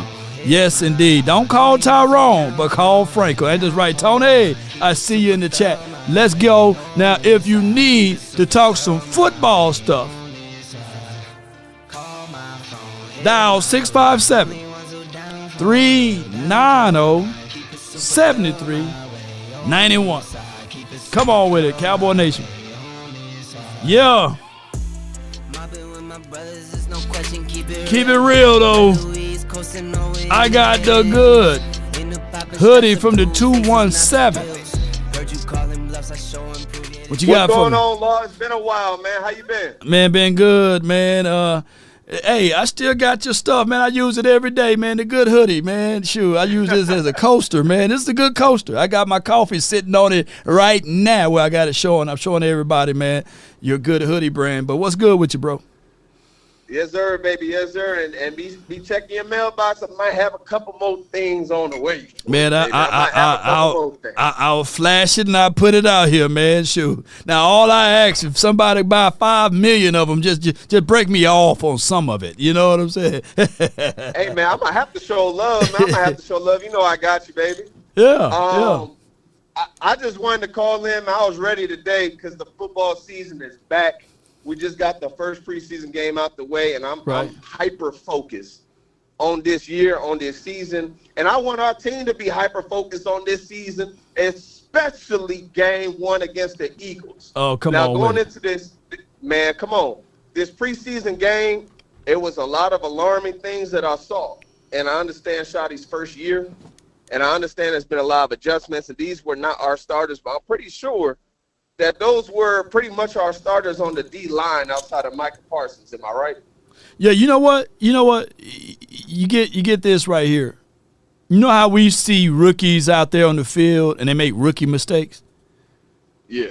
It just hit me when you said that this was Shotty's first game. I think he ultimately made rookie coaching mistakes. And that's okay. Just don't do it again.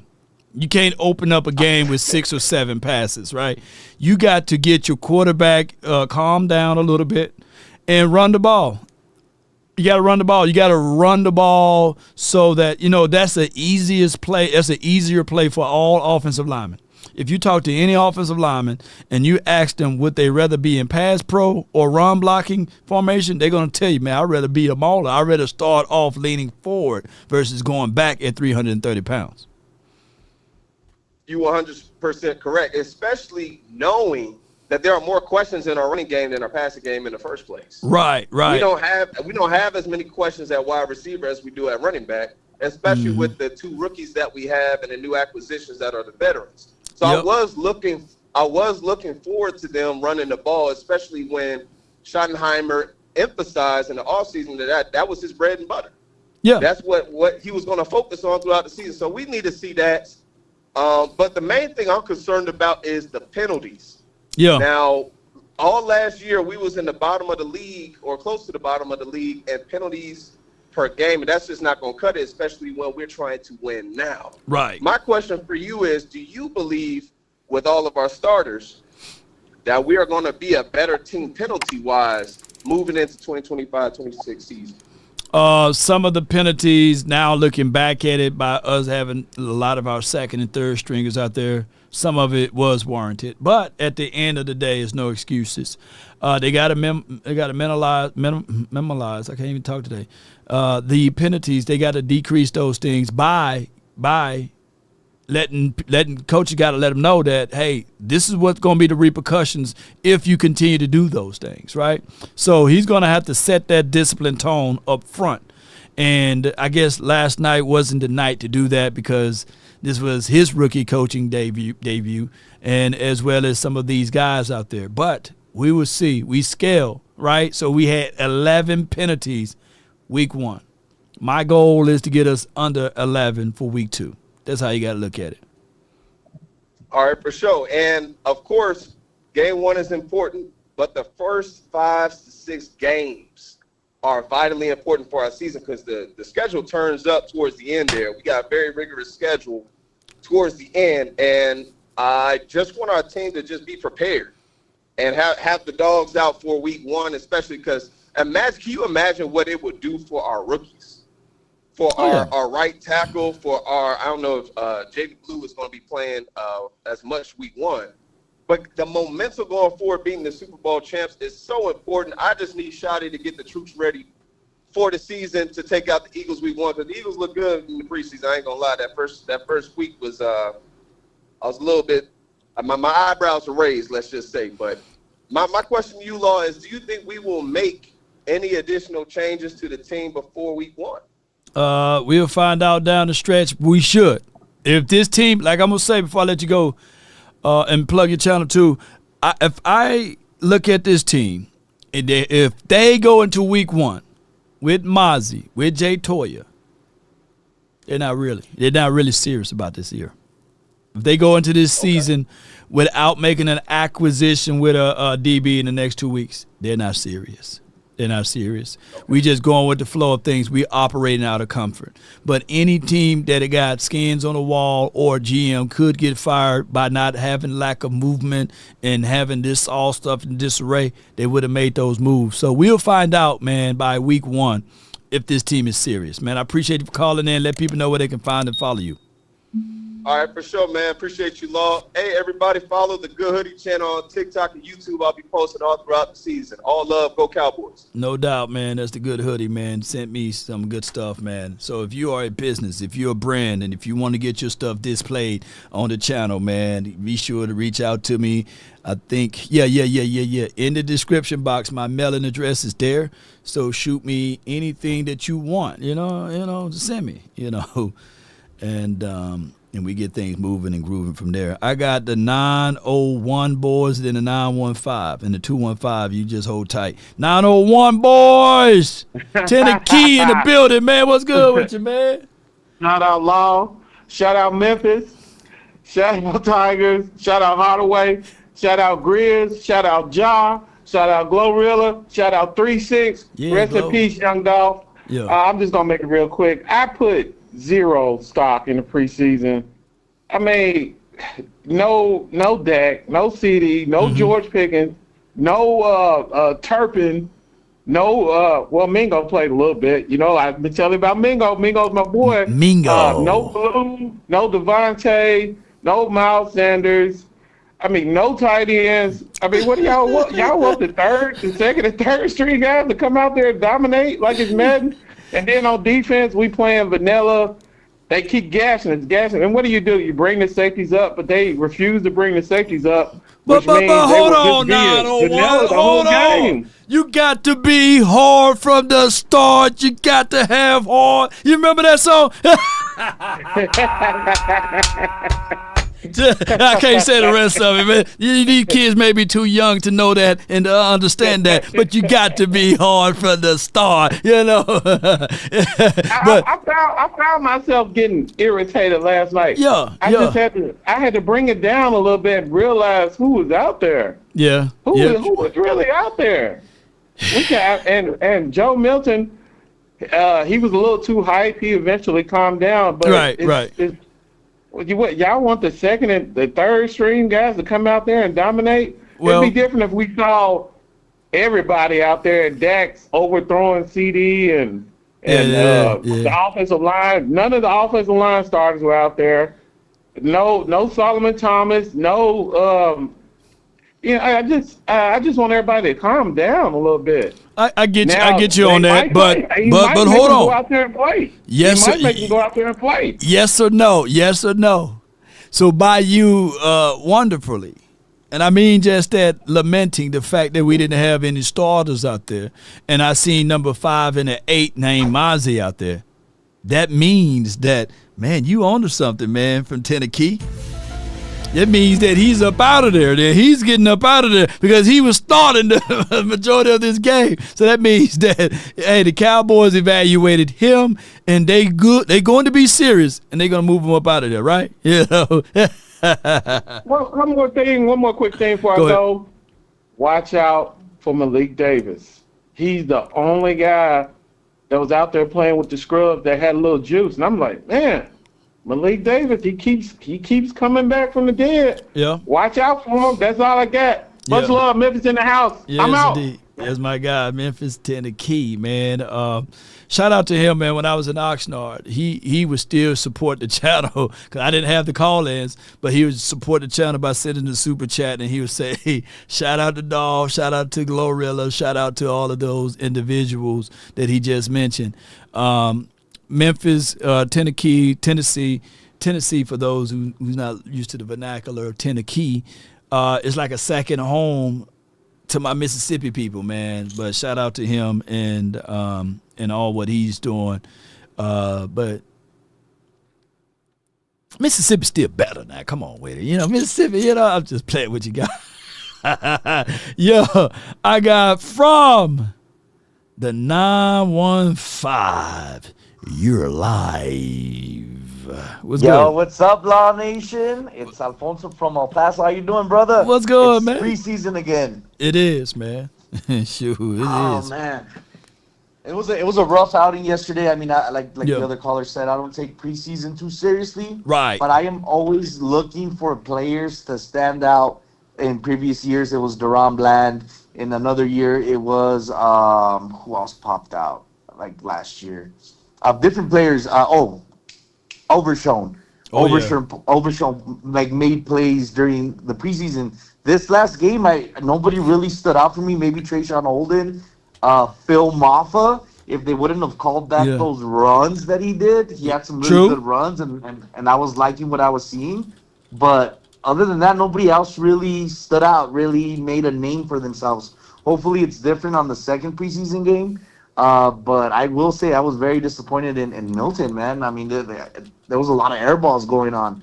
I watched the preseason of him last year with the Patriots, and he looked completely different, you know? Yeah, he did. So, I don't know if maybe it was cold feet, and maybe he'll look better in the second game. What is your opinion?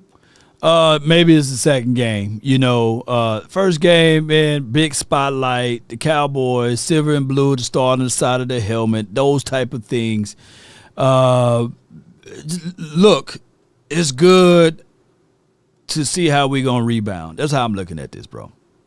That's all I'm waiting for. I'm looking at seeing how we can make the adjustments. One can argue that the Ravens defense is going to be more of a taller task than the Rams, and I can't wait to see what we look like going into week 2 now, the preseason. True. The adjustments is For everything. you, was there a player that I didn't mention that stood out this last preseason game? No, I think I like Mears Learfowl. Nate Thomas did a great job. Overall, Maffa, Davis, all of those boys did a great job. Ryan Flournoy, he would have had crazy numbers if Milton would have settled his feet and hit him, right? So Trayshawn Holden, from the reports that's been reported, is that he's been elevated now. So that's a good thing. I think that they really wanted to pretty much hide Trayshawn Holden, but you can only hide for so much, man. Because I never thought that Josh Kelly would have get more reps and snaps than him and opportunities, and Jalen Cropper. But now Trayshawn Holden, from what is reported, is that he's ahead of those boys, and I like that. That's good. That's good.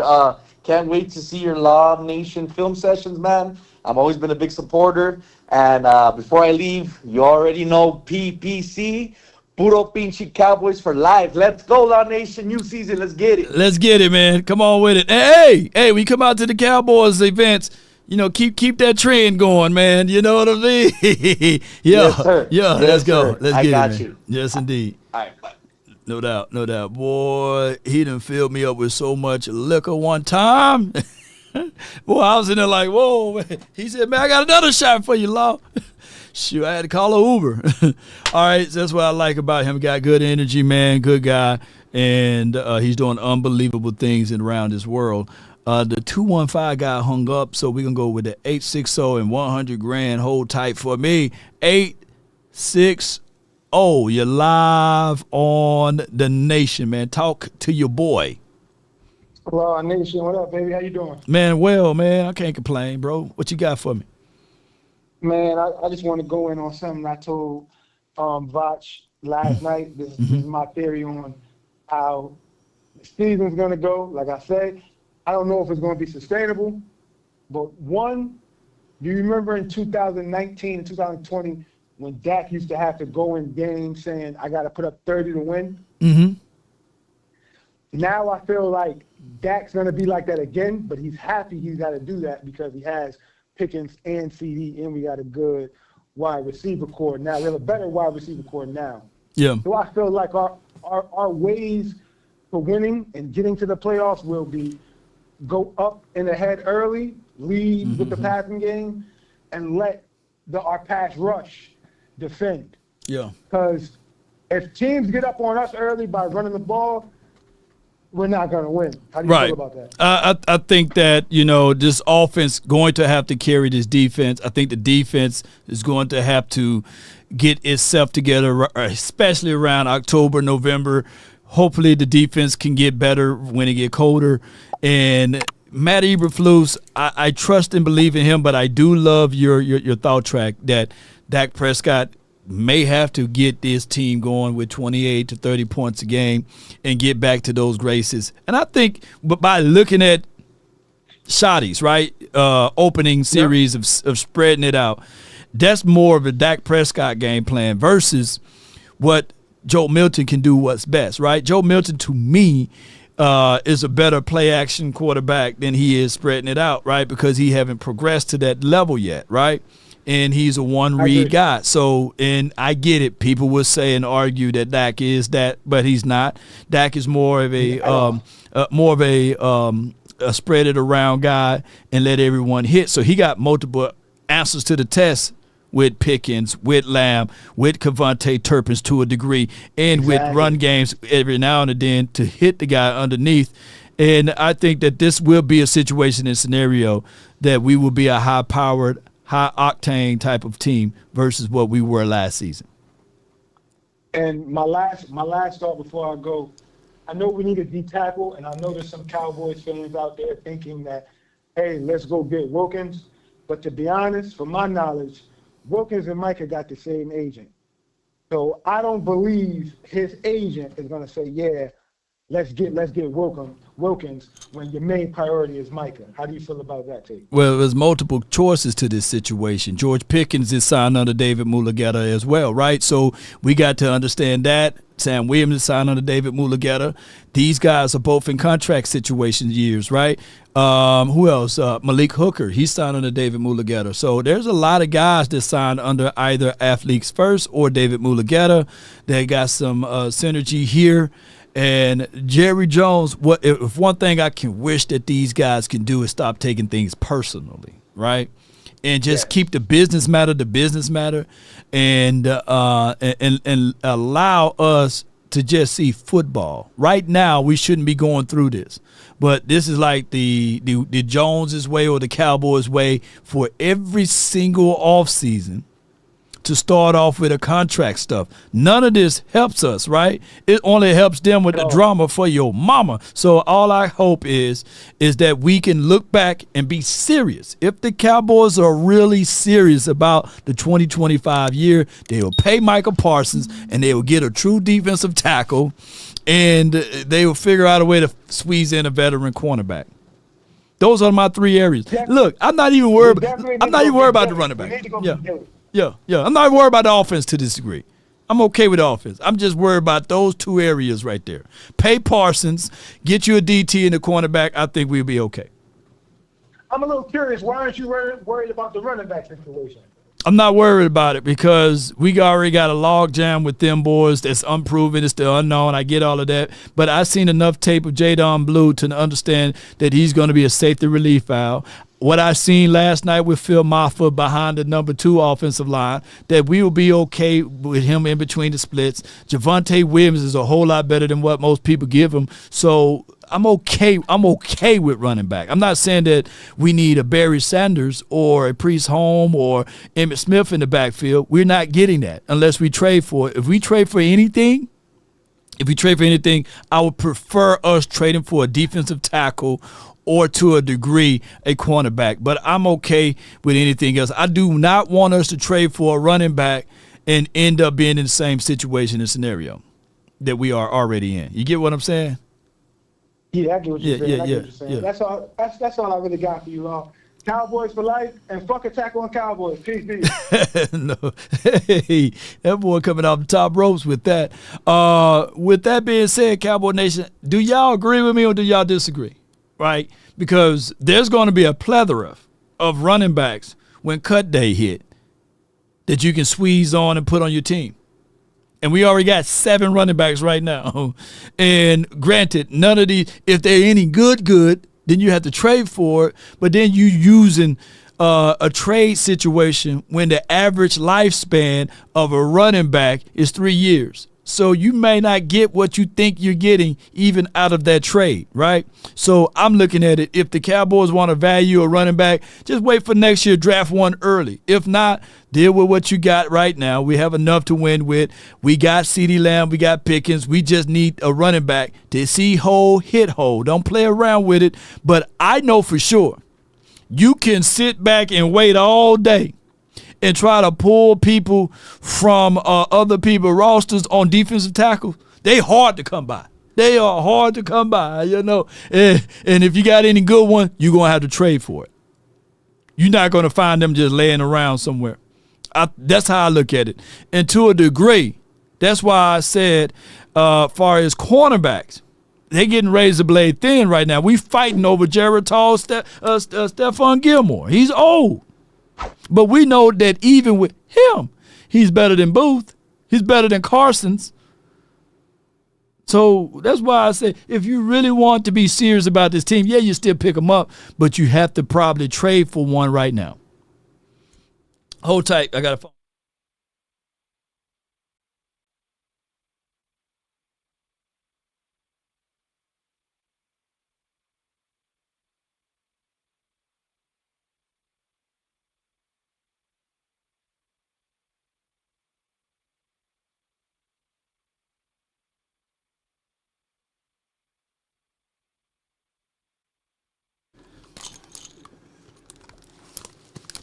That was Jerry Jones in them. Nah, but I got $100,000, and then what's good with you, my dog? What's good? Shout out Biggie. Shout out Mace. Shout out Cameron.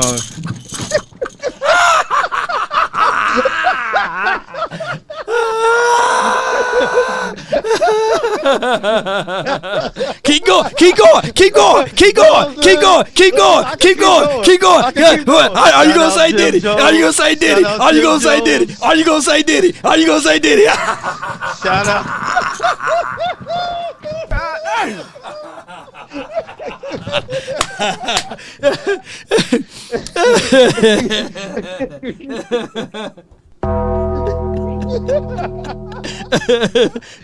Don't do my guy 901 like that. I like when you like this, Daddy. Daddy, I like when you scrambling and scraping. Oh my gosh.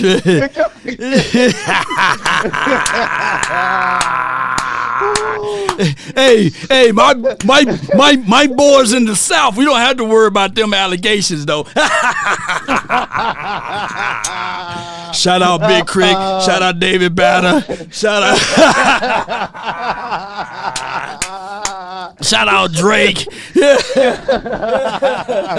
Shout out. Hold on with Drake now. Hold on with Drake now. I don't know if you would have claimed your come on now. No, I mean, Soulja Boy. Shout out to Soulja Boy. Drake for Canada. Too. No. You can't put my guy Soulja Boy there. Oh my gosh, man. Shout out to DeRoe. Yeah, man, come on with it. Oh my gosh, boy. Shout out to all my guys, man. Memphis. Shout out 3-6 Mafia. Yeah.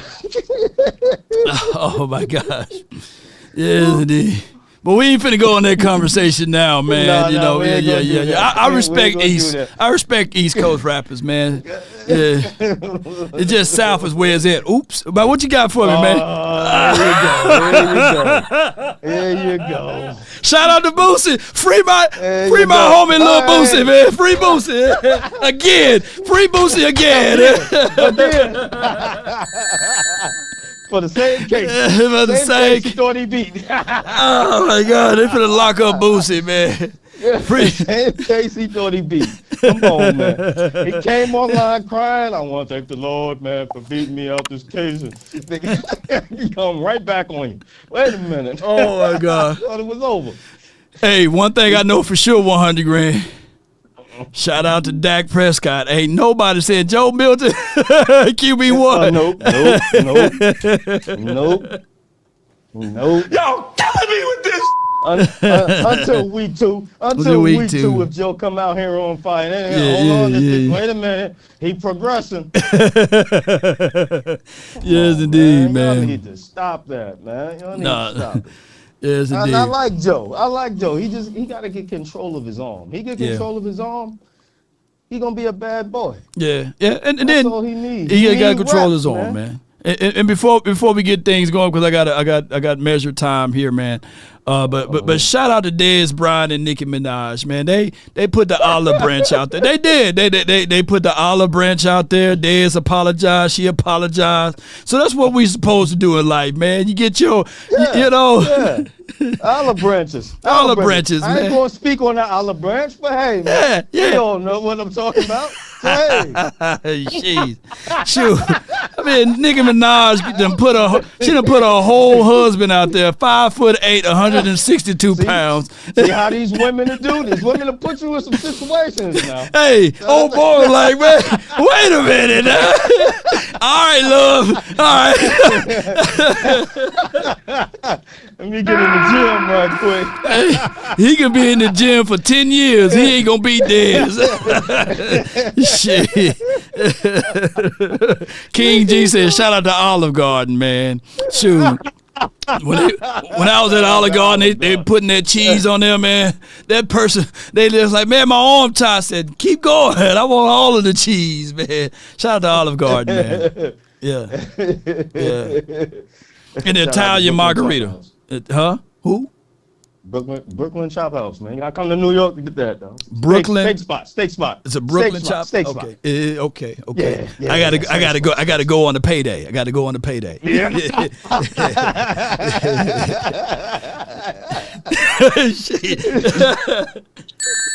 You got it.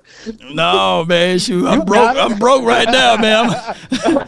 All my money went to auction hard, man. And said, Lord, you gonna be in week 1 in Philly? I said, how? How, Sway? Man, them tickets is standing room 500 just to stand. Man. Lord, I was gonna go. I said, what? 500 to stand? Nah, man. I rather watch that whooping on TV because we still gonna be Philly week 1. I don't give a dog what we look like. We gonna beat them week 1. I'm telling you that right now. We gonna beat them week 1. Yeah. I wanted to see that in person, but 500 just to stand? Nah, I don't know, man. And it's gonna be hot because it's set. I don't know, man. But in closing, man, because we couldn't talk no football. Hell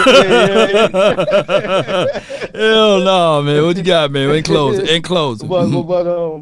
But to be real, man, I mean, I'm not worried about running backs. We got running backs. I'm not worried about that. We need a DT, man. I'm sorry. We need a DT. Yeah, we can't do this. Oh, the system don't need a DT. This run up the field defense, it's not gonna work, Lord. We need somebody that's gonna stand in there and stop that run, dog. If we don't get that, man, I'm not saying that we doomed, but it's just gonna make it harder for us to win games. I'm not worried about the thing. If y'all worried about this preseason game, talking about this is what we gonna be like for the season, y'all don't know what y'all looking at, man. When you got CD and Pickens out there, do you think they're going to put 8 in the box to stop the run? Okay. Khalil Small, $5. Khalil, man, appreciate you, man. That's the 901, boy. Appreciate you, man. Khalil, thank you so much, man. Defensive tackle and cornerbacks, man. Those are the two areas. Because cornerbacks, if you don't have a cornerback, one play action move, that's a touchdown, right? It's a touchdown. And one-on-one to the outside is a touchdown. So I get it. Kyer, Elam, and Bland, both of those boys, look, they are hangnail away from us seeing Booth again. Why you even speaking that into it? Don't even do that. Don't even put that in there. Well, all right. Well, we still need to find out. Guys dropping like flies, and you want to put that into the atmosphere. So if something happened this week, don't blame me. This week, we come in the law house. No. Shout out to Instagram for letting people know where I stay. But man, I appreciate you, man. Thank you so much, man. Yes, indeed. Hey, Khalil want to talk to you in the chat, man. But appreciate you, bro. No doubt, man. That's my guy, man. 100 grand, man. Shout out to 100 grand for taking all of the anytime minutes because I got to get on up out of here, man. All the rest of the people there that was waiting here, they're waiting to get on the phone. Meet up with 100 grand because it was him, man. It was him. I got to run like OJ the first time, and may he rest in peace too. I got to get on up out of here. Shout out to all of you guys that's been tuning in, watching for the very first time. I promise y'all, I will give y'all a better show the next time, right? And I'll try to get better the next time beyond that. But Cowboy Nation, stand tall or not at all. DC for life, not for short.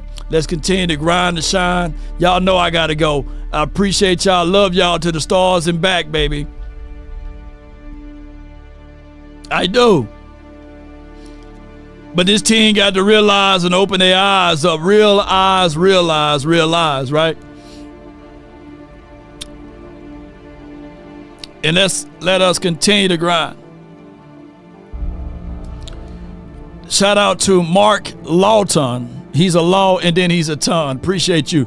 Super chat, G. Whittings. Appreciate you. Walter, I believe that's how you say that. Fred Anderson, Mr. Anderson. Stephen Carroll, Jason Barnes, The Good Hoodie Channel, and Khalil Smalls.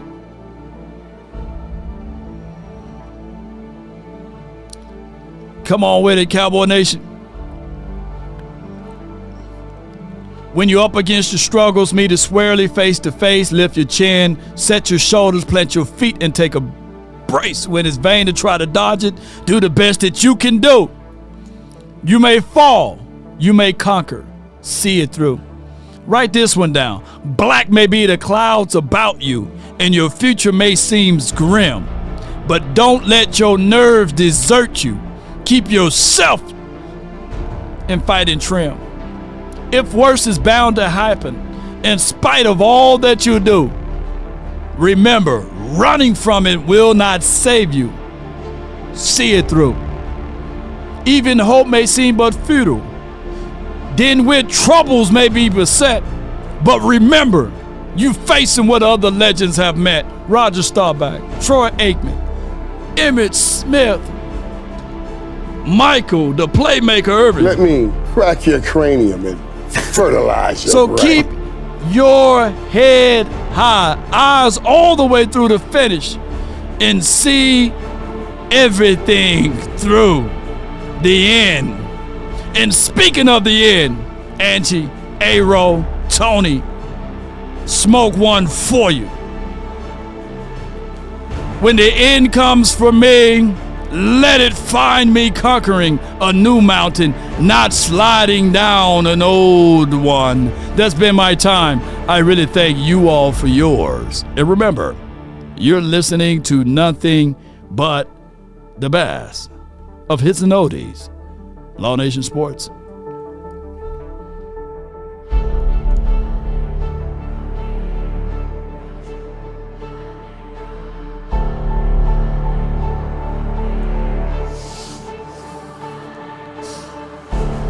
Yeah. Yeah.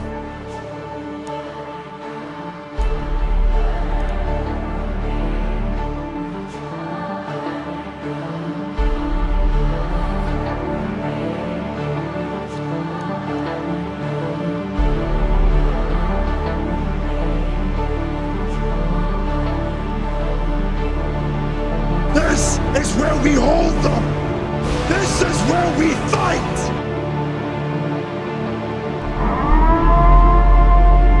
No days off. No days off. No days off. No days off. No days off. No days off.